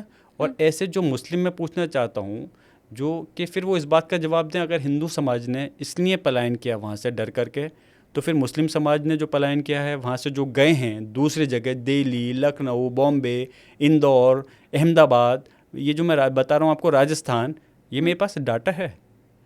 पलायन अलग बात है, जनसंख्या का रेशियो ही बदल जाना। हाँ, मैं वो कह रहा हूँ वो चीज़ गलत है, रेशियो नहीं बदला, ये गलत तरह से पेश की गई है ये रिपोर्ट जो है। और मतलब आप कह रहे हैं हिंदुओं का पलायन हुआ है, वो ठीक बात है, उसकी अलग वजहें हैं, लेकिन संभल में हिंदुओं की जनसांख्यिकी बदली है, ये गलत तथ्य है। अभी मैं उसी पे उसका भी जब हम आ रहा हूँ, मैं ये कह रहा हूँ कि वहाँ से संभल से अगर कुछ तादाद में नॉन मुस्लिम गए हैं तो कुछ तादाद में मुस्लिम भी गए हैं, और वो लेकिन उनका मकसद डर का नहीं, वो गए हैं अपने उसकी वजह से अपनी जो बच्चों के एजुकेशन हो या उनके रोज़गार नौकरियों की वजह से। अब मुझे ये बताइए, नहीं मैं खाली नॉट ओनली संभल किसी से नहीं है, ऐसे देश के अंदर बहुत सारे हिस्से हैं कि जिस जगह पे जो बड़ी जैसे हमारी सिटीज़ हैं, फॉर एग्ज़ाम्पल बॉम्बे है, पुणे है, चेन्नई है, तो उससे आकर्षित होते हैं, वहाँ पे एक वो रहता है, प्लेटफॉर्म रहता है जॉब के लिए आसानी से। लेकिन फिर दूसरी चीज़ आप ये बताइए कि अगर वो ये चीज़ कहें कि 45% आबादी कम होकर के 15% हो गई, डर की वजह से चली गई वहाँ पर, तो मैं आपसे उन लोगों से मैं ये भी सवाल करना चाहता हूँ, अगर 45% की आबादी वो अपने आप को असुरक्षित महसूस करती थी तो वो 15% पे रह गई, तो 15% की आबादी क्यों असुरक्षित महसूस नहीं कर रही? उनको तो और ज़्यादा असुरक्षित महसूस होता कि 45% थे तो ज़्यादा मजबूती में थे, 15% है तो कम में है। वो क्यों लंबे समय से 15% की आबादी रह रही है यहाँ पर? इस बात का जवाब है उनके पास में? नहीं होगा, क्योंकि बात ही गलत है। अगर 45% की आबादी डर के साए में रह रही है और वो चली जाए 30% छोड़ के, तो और कम जब बचेगी 15% की, तो वो तो और ज़्यादा डर के साए में जिएंगे। लेकिन ऐसा नहीं है, तो वो तो और जल्दी छोड़ करके चले थे 15%। ये गलत तरह से पेश किया जा रहा है, ऐसा नहीं है। हिंदू समाज की, और मैं एक बात और कहूँ, ऐसा नहीं है कि जो हिंदू समाज के जो वहाँ के नागरिक के संबल के अंदर वो सिर्फ बीजेपी की सरकार में सुरक्षित हैं।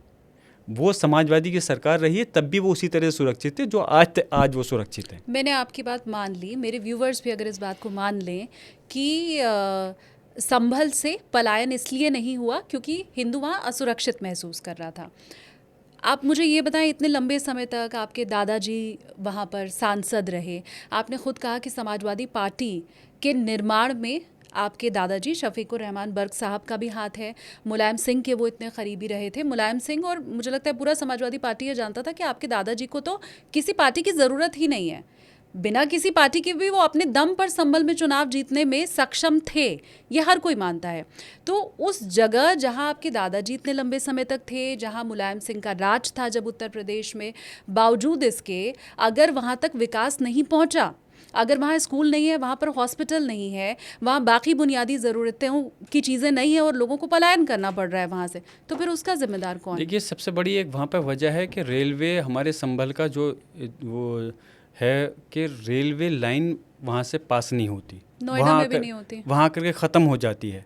But you know about Noida, that Noida is the nearest from Delhi. नहीं, पर हॉस्पिटल और स्कूल के लिए मैं तो वही ये कह रहा तर्क मत हूँ, दीजिए। नोएडा का कंपेयर देखिए हम संभल से नहीं कर सकते, लेकिन मैं वही कह रहा हूँ कि लगातार अब ये उसको केंद्र सरकार की तरफ से बहुत प्रयास किया गया। मैं ये नहीं कह रहा कि सिर्फ बीजेपी की सरकार के समय में, जब कांग्रेस की सरकार थी तब भी कोशिश की गई थी कि वहाँ पे रेलवे लाइन को संभल से गजोला से जोड़ दिया जाए, जिससे कि डायरेक्ट कनेक्टिविटी पूरे ऑल ओवर इंडिया, दिल्ली और बॉम्बे सब जगह हो सके, लोग रोज़गार से जुड़ सकें, लोग जुड़ सकें उसके अंदर।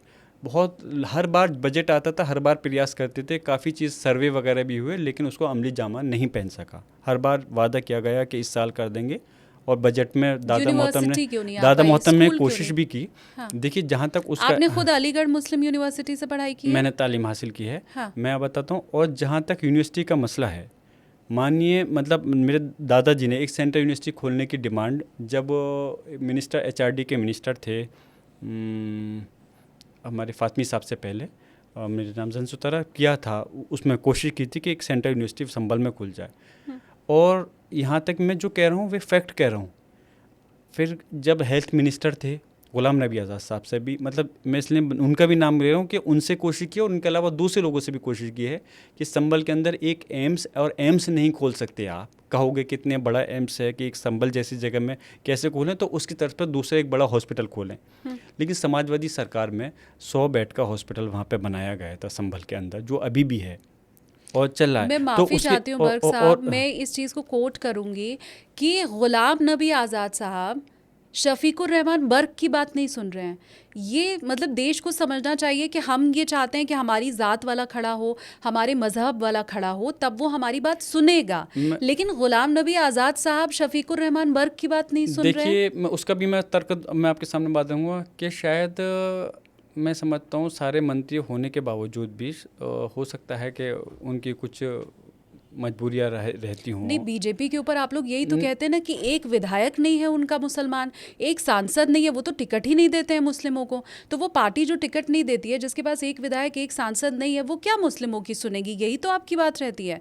और आप कह रहे हैं कि वो पार्टी कांग्रेस, जिसमें मुस्लिम विधायक भी हैं, सांसद भी हैं, वो टिकट भी दे रहे हैं, गुलाम नबी आज़ाद साहब भी हैं, और शफीकुर रहमान बर्क जैसे। मैं बिल्कुल आपकी बात उसका ज़रूर जवाब दूंगा। समय ऐसा आया कि वक्त होने के बाद में कुछ उन्होंने अपनी तरफ से कोशिश की भी, लेकिन वो उसमें कामयाब होते होते वक्त ऐसा हुआ कि वो सरकार से आउट हो गए। तो वो चीज़ उसमें अमली जामा नहीं पहन पाया उसके अंदर। माननीय अखिलेश यादव जी से भी दादाजी ने इत्तेफाक से लंबे समय से सरकार ऐसी रही। दादाजी की कोशिश थी कि माननीय मुख्यमंत्री से कहा था कि आप जो है हमारे संभल के अंदर अति पिछड़ा है कि आप यूनिवर्सिटी, तो उन्होंने कमिटमेंट किया भी था, लेकिन अफसोस की बात है कि सरकार नहीं बन पाई। अब थोड़ा सा मैं आपकी पर्सनल लाइफ के ऊपर आती हूँ। पहले तो आप मुझे ये बताएं, अगर आप कैमरे पे बताने में कंफर्टेबल हैं, कि आपके घर में AC कितने हैं? मैं अगर आपको बताऊंगा तो आप शायद बिलीव भी नहीं करेंगे। अच्छा। मेरे घर में एसी भी इतने वाट में लगा है कि मतलब सुन करके आपको हैरान रहेगी कि हमेशा से, क्योंकि हमारी शुरुआत ऐसी थी। हमारा जो घर था, चलिए इंटरेस्टिंग पॉइंट है, मैंने कभी इस टाइप की चीज़ें शेयर भी नहीं करी। हाँ। और पॉडकास्ट के लिए मुझसे काफ़ी लोगों ने कांटेक्ट तो किया, लेकिन मैं कभी क्या नहीं है, फर्स्ट मैं पहला आपके साथ ही मैं कर रहा हूँ। हाँ। तो हमारा एक, मैंने बताया कि जो दादाजी थे, जैसे कि उनको बैकग्राउंड उनका राजनीतिक नहीं रहा। मेरे दादा के जो वालिद थे कुरान हाफिज थे, मतलब कुरान को हिफ्ज उन्होंने कर रखा था। तो ना तो कंठस्थ थी, याद किया या था। यस राइट, हाँ। Absolute right. तो बट वो जो थी हमारी उसके अंदर ना तो हमारा कोई व्यापार था, ना कोई हमारा बैकग्राउंड बिजनेस से रिलेटेड या कोई बड़ा फैमिली कोई बैकग्राउंड था। बट कोशिश थी कि मेहनत का एक जज्बा था दादाजी का खिदमत करने का। जब वो एमएलए एमपी कुछ भी नहीं थे, तो तब से ही वो लोगों की मदद करने का उनका जज्बा था। वो लोगों का कोई काम होता था, आपको मैं उनका भी मैं बताऊं तो अच्छा रहेगा, आपके व्यूवर्स देखेंगे तो उन तक भी दादाजी की ये चीज़ पहुंचेगी। हाँ। कि जब वो एमएलए एमपी नहीं थे तब भी, और कभी इलेक्शन लड़े भी नहीं थे, ना लड़ने की उम्मीद भी थी इलेक्शन लड़ने की, लेकिन कभी कोई लोगों का काम होता था तो वो उनके काम के लिए उनके साथ चले जाते थे, उनकी मदद करते थे। एक जज्बा था, और वही जज्बा ऐसा हुआ कि उस जज्बे ने, उनकी उस लगन ने, वो उस ईमानदारी ने उनको उस मुकाम पर पहुंचाया जो एक देश के में एक उन्होंने अपना अल्हम्दुलिल्लाह नाम रोशन किया। हम तो अपने घर में जब लाइट रात का टाइम होता था तो हम सोने के लिए छत पे चले जाते थे ऊपर, खुले उसमें जो है। उसमें सिर्फ मैं शामिल नहीं, मेरे दादा जो इतने लंबे समय तक 4-5 बार विधायक, कैबिनेट मिनिस्टर और 3 बार सांसद रहे थे, 4थी बार सांसद थे, तब भी वो हम लोग छत पे ऊपर जाके सोया करते थे। तब भी एसी हमारे घर नहीं था। कब लगा? ये हमारे घर पे जो एसी लगा है, आई थिंक मेरे ख्याल से जो टाइम हुआ होगा 4 से 5 साल के आसपास लगे होंगे। अभी पीछे 4-5 साल में हाँ। लगा है। और कुल कितने एसी लगे हैं? हमारे घर में एसी लगे हैं टोटल 3 एसी लगे हैं मात्र। ये मैं चाहती हूँ मेरे व्यूवर्स ज़रा गौर से सुने, क्योंकि बर्ग साहब के घर में मात्र 3 एसी 3 हैं, एसी हैं। लेकिन उनका जो बिजली का कनेक्शन काटा गया, 1,91,00,000। हाँ, वो जो बिल पकड़ाया गया वो 1,91,00,000 का। तो 3 एसी मात्र में, अब मुझे इसमें टीवी फ्रिज तो गिनने की ज़रूरत है नहीं। रेजिडेंशियल एरिया में वो घर में जो सबसे ज़्यादा बिल की वजह होती है वो होता है एसी। तो 3 एसी में 1,91,00,000 का बिल। अब आप अभी आगे और सुने इसके इंटरेस्टिंग जो इसका मेन मौजू है कि उसके अंदर आप देखें कि जब बिजली चोरी की रिपोर्ट लिखी गई तो मेरे घर पे उसका एक आधार होता है। अगर आप चोरी का रिपोर्ट दर्ज कर रहे हो तो या तो कोई आपने अलग से कोई केबल डाल रखा हो, कोई केबल नहीं पकड़ा, या फिर आपने अपनी केबल के उसमें कोई अलग से किसी को उसमें कट लगा रखा हो, कुछ नहीं पकड़ा जो, या फिर आपके जो मीटर है उसमें आपने कोई टेम्परिंग कर रखी हो, गड़बड़ कर रखी हो, वो साबित हो गया जांच के बाद कोई टेम्परिंग उसके अंदर नहीं हुई, लेकिन आपने मुकदमा दर्ज करा, रिपोर्ट दर्ज कर दी कि बिजली चोरी की। मेरे घर पे बिल नहीं भरा, मेरे घर पे नहीं, मैं अब बता रहा हूँ, मेरे घर पे 10 किलोवाट का सोलर का भी लगा हुआ है, 10 किलोवाट का।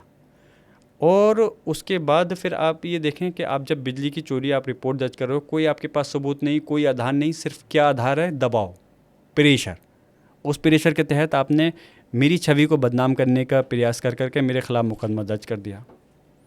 अब जब आप मेरे ख़िलाफ़ रिपोर्ट दर्ज कर दी आपने, तो मैं न्यायालय पे भरोसा रखता हूँ, और इंशाल्लाह न्यायालय में जब ये चीज़ साबित होगी तो दूध का दूध पानी का पानी हो जाएगा कि जो जिन लोगों ने गलत की है वो चीज़ उसकी सज़ा ज़रूर पाएंगे। मतलब बिजली का बिल आपने ऑन टाइम भरा है? बिजली, हाँ, मैं बताऊँगा उसका। बिजली का बिल हमेशा दादाजी की हमारी बड़ी, मैं बताऊँ, वो बड़ी ख़ासियतें रही हैं। उनकी खासियत ये थी, देखिए, जब किसी घर का परिवार का अगर कोई बड़ा बैठा होता है, मुखिया होता है, तो नीचे जो होते हैं उनके बच्चे, औलाद की औलाद बड़े बेफिक्र रहते हैं कि अभी तो वो हैं हर चीज़ को लेकर के, छोटी से लेकर बड़े। लेकिन मेरे दादा मोहतरम की इतनी खासियत थी, वो एक एक पेपर की भी बड़ी उसकी तवज्जो दे करके साथ हर चीज़ को फाइल में मेंटेन करके रखा करते थे। आप हैरान रहेंगी कि इस एज में आने के बावजूद भी वो अपनी लाइफ में राजनीतिक पॉइंट ऑफ व्यू से भी अपनी पूरी तरह से मजबूत थे और धार्मिक तौर पे भी मजबूत थे। मतलब रात को वो 3 बजे उठ जाते थे नमाज को अदा करने के लिए। और बिजली का बिल जो है बिजली का बिल तो छोड़िए, आप बिजली के बिल के साथ साथ पानी का bill, house tax time to time जमा कराया करते थे मंथली। आप भी जमा कराते नहीं, थे? मैं बता रहा हूँ, हाँ, मुझसे गैप हुआ है, मुझसे कमी हुई है। हाँ, तो दादाजी हर महीने बुलाते थे हमारे मामू को, और वही, क्योंकि घर का सारा काम, क्योंकि मैं भी अकेला भाई हूँ, मेरे वालिद अकेले भाई, मेरे दादा अकेले भाई, और मेरे जो दादा के वालिद थे, मेरे परदादा, वो भी अकेले भाई थे। अच्छा, 4 पीढ़ी से अकेले चले आ रहे हैं। हाँ, तो इसलिए मेरे मामू हैं, दिलनवाज मामू, उनको बुला करके उनसे वो चीज़ें, वो हमारा घर की देख रेख करते हैं, तो वो भरा करते थे। लेकिन मुझसे ऐसा हुआ दादाजी के बाद में कुछ परेशानी, ये हालात ऐसे बने कि मैं उसका कुछ टाइम का बिल ड्यू हो गया, जमा नहीं कर पाया। कितने साल का? साल का तो हो ही नहीं सकता, महीना? बिकॉज उसका मैं वजह बताऊं, अगर साल का होता तो मैं इलेक्शन कैसे लड़ता, कई साल का होता तो मैं इलेक्शन कैसे लड़ता, क्योंकि 2000 जब भी कोई इलेक्शन हम लड़ते हैं विधानसभा लोकसभा का, तो हमें एनओसी देनी पड़ती है, नो ड्यूज़ देना पड़ता है, लाइट का, नगर पालिका का, तहसील का, हर चीज़ का देना पड़ता है। 24 ही में नो ड्यूज आपने और- सब दे दिया, और 24 ही में? और 24 में भी कोई साल नहीं हुआ, कुछ महीने हुए, हाँ, जिसमें कि आप समझ सकते हैं। देखिए, जब घर में सारे मेरे दादा मोहतम देखते थे, उसके बाद में मेरे सामने इतनी परेशानी आई तबीयत ख़राब के बाद में उनकी, फिर मैंने इलेक्शन लड़ा, तो कुछ टाइम का वो ड्यू हो गया। 1,91,00,000 मिला? हाँ, वो मतलब 3 महीने हाँ। मेरे घर के, क्योंकि वो नहीं, हाँ। 1,91,00,000 इसलिए हो गया क्योंकि मेरे जो घर है वो करीब 175 गज का है एरिया, जो कि अंडर कंस्ट्रक्शन था। जब दादाजी की तबीयत ख़राब हुई थी, वो 1.5 साल पहले तभी रुक गया था। जो मुझे नोटिस दिया गया है कि आप इस पर काम कर रहे हो, जो काम 1.5 साल पहले रुक गया था, उस पर मुझे नोटिस दिया गया है कि आप काम लगातार कर रहे हो, इसको रोको। तो परेशानी मेरे साथ साथ मेरी वालदा जो बीमार रहीं, और वो इस हादसे की उसमें ही बीमार हुई। मतलब बीमारी उनको पहले थी हार्ट की और शुगर की, मेरी वालदा को। मैं मजबूरन, मैं अपनी पर्सनल जब बात चल रही तो शेयर कर रहा हूँ, मगर इन हालातों की वजह से उनकी थोड़ा सा वो सीरियस हो गई थी। 2 बार अपोलो में दिसंबर 2024 और फरवरी 2025 में उनको एडमिट अपोलो में कराया 2 बार, 15-15 दिन, 10-10 दिन वो उसमें रही हॉस्पिटल के अंदर। इसमें वो कैसे मैं अपनी बीमार वालदा के साथ में, अपनी बेटी के साथ में जो 2 साल की है, किस तरह से मैं ये सारी प्रताड़नाएं झेल करके आज मेरा बना हुआ घर मुझे अपने हाथ से तोड़ना पड़ रहा है। इसलिए तोड़ना पड़ रहा है कि मैं अगर खुद टूट जाऊंगा तो मेरी पूरी कौम टूट जाएगी। लोगों का जो हक और सच की बात के लिए जो लोगों का भरोसा है वो टूट जाएगा। इसलिए मैंने अपने घर को तोड़ना मुनासिब समझा, अपने आप को तोड़ना नहीं समझा। आज मेरा बना हुआ घर टूट रहा है। मैं लगातार मुकदमेबाजी में कोर्ट की शरण ले रहा हूँ, और वहाँ से मुझे अल्लाह का शुक्र है कुछ हल्का हल्का इंसाफ मिल भी रहा है, न्याय मिल रहा है। लेकिन लगातार ये चीज़ साबित करती हैं कि किस तरह से आप सही बात के लिए आप गलत कार्रवाई कर रहे हो। आप ज़रा बीजेपी के विधायक सांसदों के या किसी भी उनके अधिकारियों के दिखाइए किन के नक्शे कितने हद तक कहाँ तक पास हुए हैं, थोड़ा बहुत आगे बने हुए हैं, तो ये है कि उसको तोड़िए, नहीं तो हम तोड़ेंगे। ये कितना एरिया है जो आई थिंक 1.5 मीटर। अच्छा। बट वो पूरा लेंटर तक का तोड़ने के लिए कहा गया, तो वो किया जा रहा है जो मैंने लेकिन बताया। आपको लगता है कि आपकी ये बात लोग मानेंगे, जनता मानेगी? क्योंकि हम ये उम्मीद करते हैं कि हम भले गलत हो सकते हैं पर हमारा सांसद गलत नहीं हो सकता है। हम ये उम्मीद करते हैं कि हम भले भूल जाएं अपना बिजली का बिल जमा करना, पर सांसद जैसे पद पर बैठा हुआ जो शख्स है, जो बहुत सम्मानित भी है, जिम्मेदार भी जिसे होना चाहिए, वो कम से कम ना भूले। तो ये कहना कि सिर्फ इतना मीटर है, या बीजेपी के भी नेता ऐसे होंगे जिनका घर बिना नक्शे के बना हुआ होगा, ये बात या ये दलीलें आपको लगता है कि जनता मानेगी? देखिए, मैं बताऊं कि बिजली का बिल देर से भरना जुर्म नहीं है, बिजली चोरी करना जुर्म है। ठीक बात है। बिजली चोरी अगर मैं करता तो मेरा जुर्म बनता ना। बिजली चोरी नहीं करी, बिजली की वो भरने में देरी हुई है ना। मीटर में अगर कोई चीज़ ख़राबी हो रही है, मैं अपने क्षेत्र में रह करके, उन्होंने एक चीज़ और दिखाई जो आप नहीं कह पाई, मैं आपसे खुद कह रहा हूँ। उन्होंने दिखाया कि मेरे मीटर की रीडिंग कुछ टाइम से 0 आई, जब से मैं बिल जमा नहीं कर पाया आफ्टर इलेक्शन, लोकसभा के इलेक्शन के बाद में। अगर मीटर की रीडिंग 0 आ रही है तो आप बिल कैसे बना रहे हो? बिल जो आपका रीडिंग लेने वाला है, आपका कर्मचारी है, वो रीडिंग बनाएगा, उसके बाद बिल भेजेगा, तब हम बिल जमा करेंगे। ये बताइए, मैं मीटर को मैं जो इतनी व्यस्त रहूँगा जनता के उसके अंदर, और मैंने बताया मेरा परिवार कितना बड़ा है, अकेले के लिए एक पीढ़ी चली आ रही है, तो क्या मैं अपने मीटर को जा कर के महीने में देखूंगा कितनी रीडिंग आ रही है, मैं कितना बिल जमा कर रहा हूँ? जो रीडिंग आ रही है, जो वो देना है, उस हिसाब से बिल जमा हो जाता था। रीडिंग कहाँ से हम देखने जा रहे हैं वहाँ पर? लेकिन अगर, और मेरे संभल के अंदर कितनी ऐसी मिसालें हैं, जो ये अधिकारी हैं जिन्होंने दवाओं में इस हरकत को अंजाम दिया है, वो खुद इस बात को जानते हैं। मैं अपने क्षेत्र की तरह कितने लोगों की समस्याओं को लगातार आए दिन, हर दूसरे तीसरे दिन मैं फ़ोन करता था कि मेरे छोटी छोटी, देखिए ऐसा है, मैं इस चीज़ में नहीं करता कि मैं बड़ा काम होगा तो तभी करूँगा। मेरे पास अगर चल करके कोई आम नागरिक भी आया, मैं विधायक हूँ या सांसद हूँ, अगर एक मीटर को भी लेकर के आता था, मेरा मीटर ख़राब है, तो मैं फ़ोन करता था कि उसको चेंज करो। तो मीटर अगर ख़राब है, रीडिंग नहीं चल पा रही, तो ये किसका फॉल्ट है? इट्स नॉट माइन फॉल्ट ना, ये तो विभाग का फॉल्ट है। आप क्यों नहीं सही करा? ठीक बात। तो जुर्म मेरा ये नहीं हो सकता कि वो ड्यू रहा। मुझे तो, मेरी तो मजबूरी है, हमें इलेक्शन लड़ना है। अगर हमें 2 महीने नहीं जमा कर पाए, 5 महीने नहीं करा, 1 साल नहीं करा, अगर हमारा तो 5 साल का भी बिल, जबकि ऐसा नहीं होने वाला था, मैं खुद ही 2, 4, 6 महीने मजबूरन देर हो गई थी, इसका बिल तो जमा होते ही। अगर 1% ये वो हो जाता नेक्स्ट इलेक्शन जब लड़ता, तो मुझे तो सरकार का जो भी जितना बिल था, 1-1 रुपया क्या 1-1 पैसा जमा करना पड़ता, नहीं तो मुझे नो ड्यूज़ ही नहीं मिलता, और नो ड्यूज़ नहीं मिलता तो मैं इलेक्शन ही नहीं लड़ सकता था। अब मेरा आखिरी सवाल, क्योंकि आपके दादाजी का नाम, राजनीति में उनका कद, और जितनी तारीफ़ आपने भी पॉडकास्ट में की उनकी, अब उसी विरासत को आप संभाल रहे हैं। शुरुआत में ही आपके ऊपर बहुत सारे आरोप लग गए, और आपके बयानों को लेके, आपके इलाके को लेके तरह तरह की बातें हैं। आपको ये लगता है कि उनका वाला नाम, उनका वाला कद, इतने लंबे समय तक राजनीति, वो विरासत ठीक उसी ढंग से आप आगे बढ़ा पाएंगे? मेरा मकसद ये नहीं है कि मैं राजनीति में टिका रहूं, लेकिन मेरा मकसद ये नहीं है कि मैं ज़िंदगी भर सांसद, विधायक, मंत्री बना रहूं।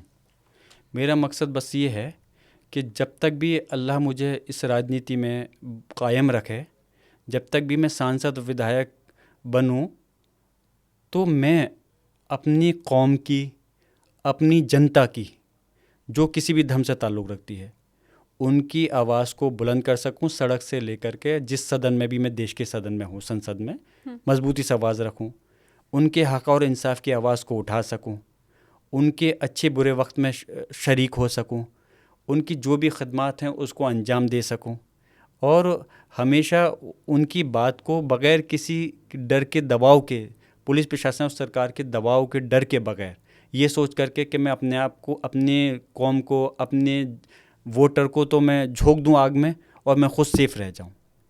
मुझे इस चीज़ की परवाह नहीं, मुझे इस चीज़ की कि मेरा फ्यूचर आगे को ख़राब हो सकता है।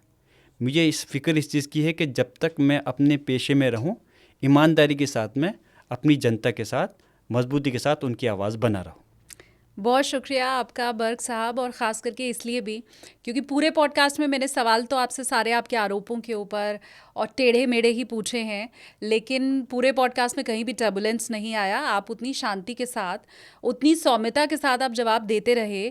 तो ये मीडिया कितना भी आरोप लगाती है, कुछ भी करती है, तो आप उखड़ते नहीं है, नाराज़गी नहीं होती आपको? देखिए, जब हम कुछ करेंगे तो लोग कुछ तो कहेंगे। हाँ। और जब एक वो प्रक्रिया के तहत कह रहे हैं, आज मीडिया के जो लोग हैं, आप अपने ऊपर मत लिएगा प्लीज़, बट आजकल जो एक चला आ रहा है, हाँ। हमारी जनता, जो मीडिया को 4th पिलर कहा जाता था इस देश का, व्यवस्थापिका, कार्यपालिका, न्यायपालिका के बाद में, बट वो भरोसा ख़त्म सा होता जा रहा है। वो भी किसके बीच से? जनता के बीच से। अगर जनता के बीच से वो भरोसा ख़त्म हो जाएगा तो विश्वास कैसे कायम रहेगा?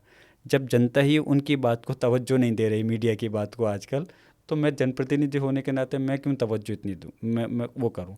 हाँ। मैं कुछ अगर कर रहा हूँ, अगर मैं चाहता हूँ कि अगर मेरा कुछ गलत है तो मीडिया बिल्कुल बखूबी उसको गलत दिखाए अगर मैं गलत कर रहा हूँ, लेकिन अगर सही कर रहा हूँ तो उसको सही दिखाए, ये ऐसी उम्मीद करता हूँ। कि मैं चाहता हूँ कि मैं अपने लिए नहीं चाहता, मैं चाहता हूँ कि ये पिलर बना रहे, देश का चौथा अनअनाउंस्ड पिलर है, ये बना रहे। अगर ये बना रहेगा तो कहीं ना कहीं देश के अंदर जो हमारी सरकारें हैं, पुलिस, जो भी मतलब चीज़ हैं जो हमने प्रक्रिया का हिस्सा बताया, वो चीज़ कोई भी अपनी सीमा को लांघने का काम नहीं करेगा। अगर ये लोग ईमानदारी से काम करेंगे, ईमानदारी से मतलब है सच को सच दिखाएं, झूठ को झूठ दिखाएं। अगर झूठ को सच दिखाएंगे तो कहीं ना कहीं लोग फिर प्रभावित होकर के नज़रअंदाज करेंगे, और ये चीज़ जो ज़्यादती है, इस चीज़ का दौर सरकार और पुलिस प्रशासन की तरफ से बढ़ेगा। मीडिया एक ऐसा चीज़ पिलर है, अगर चाहे तो बहुत सारी चीज़ें जनता को उसके ज़रिए से न्याय मिल सकता है। लेकिन यही है कि अब मैं ये सोचता हूँ, मैं शॉर्ट करता चलूँ आपकी बात को, जवाब दे रहा हूँ कि मीडिया कुछ भी कहती है। मैं देखता हूँ कई बार मुझसे मेरे वकीलों ने भी कहा कि लीगल नोटिस भेजते हैं इनको, ये करते हैं वो करते हैं। मैं सोचता हूँ कि चलो जो कर रहे हैं इनको करने दो। इनके अगर कहने से ही सब कुछ सारी चीज़ें सही हो जाती तो आज सरकार बनाने और बिगाड़ने का काम इन्हीं लोगों के हाथ में आ जाता। तो सिर्फ मीडिया के कहने से कुछ नहीं होता। आज जनता, संभल की मैं बात नहीं कर रहा, इस पूरे प्रदेश और देश की बात कर रहा हूँ, इतनी जागरूक है, वो इस चीज़ को समझती है कि कौन अच्छा काम कर रहा है और अच्छा काम करना चाहता है, तो इसलिए वो उसको तवज्जो नहीं दे करके उस चीज़ को पर यकीन करती है और उनका साथ देती है। मुझे ये उम्मीद है कि इंशाल्लाह कि मैं अगर अच्छा काम कर रहा हूँ और एक मेरे जो भी मेरी क्वालिफ़िकेशन है उसके हिसाब से मैं चाहता हूँ कि मेरे क्षेत्र के अंदर तरक्की हो, मेरी आवाम, मेरे कौम के, मेरे जनता, मेरे वोटर खुशहाल रहें, मेरा देश तरक्की करे।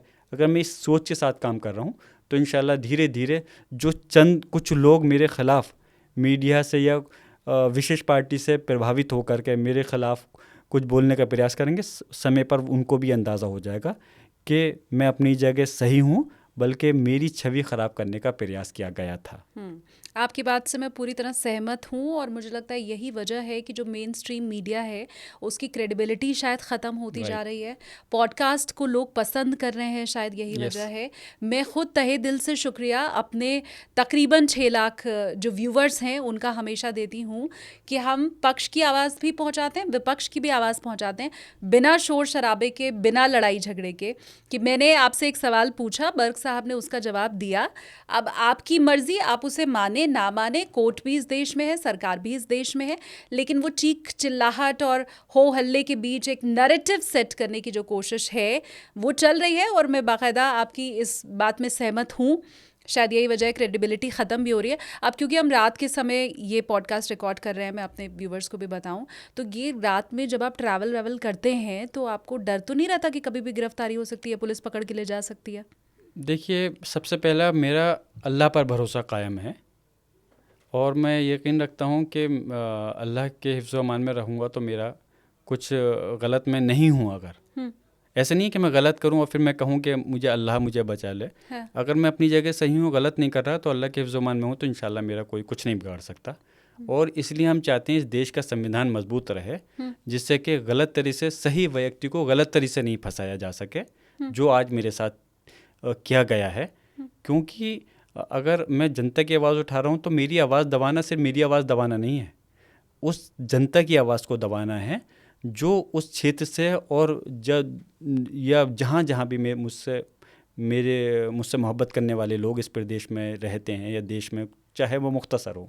तो इसलिए मुझे इस चीज़ का कोई डर नहीं है। मैं अपनी खिदमत को, अपनी जॉब को करने के लिए, क्योंकि ये मेरा प्रोफेशन है, तो जब ज़रूरत होती है मैं अपने क्षेत्र में रहता हूँ, जब ज़रूरत होती है कार्य के लिए, ऑफिस मीटिंग के लिए, जो कि पार्लियामेंट का वर्क रहता है, तो मैं दिल्ली या दूसरी जगह भी जाता हूँ। धन्यवाद बहुत बहुत आपका बर्क साहब, आपने हर सवाल का बहुत बेहतरीन ढंग से जवाब भी दिया और टर्बुलेंस भी नहीं आने पाया मेरे इस पॉडकास्ट में। अब जनता जनार्दन तय करेगी। आपने खुद पॉडकास्ट में कहा कि आपको कोर्ट के ऊपर भरोसा है, और आप जब कोर्ट गए हैं तब कोर्ट की तरफ से आपको राहत ही मिली है। ये अल्लाह का करम है कि मैं सही हूँ, तो इसलिए मुझे उम्मीद है कि इंसाफ मुझे मिला है और आगे भी मिलेगा। और डर भी आपके अंदर बिल्कुल नहीं है कि पुलिस आपको पकड़ के ले जा सकती है, कभी भी गिरफ्तारी हो सकती है, तो वो डर भी नहीं है, आप निडर हैं। ये मैं चाहती हूँ कि ये निडर और बेखौफ अंदाज पूरे संभल में जितने लोग हैं उन सब के भीतर रहे, वो चाहे हिंदू भाई हैं या मुस्लिम भाई हैं। न डर से कोई पलायन करे, और जो रह रहा है वहाँ पर वो भी डर में ना रहे। ये ऐसे ही बेखौफ अंदाज पूरे संभल के लोगों का रहे, ये शुक्रिया। मेरी शुभकामनाएं आपको बहुत बहुत शुक्रिया और आपका। बहुत धन्यवाद आपका। Thank you.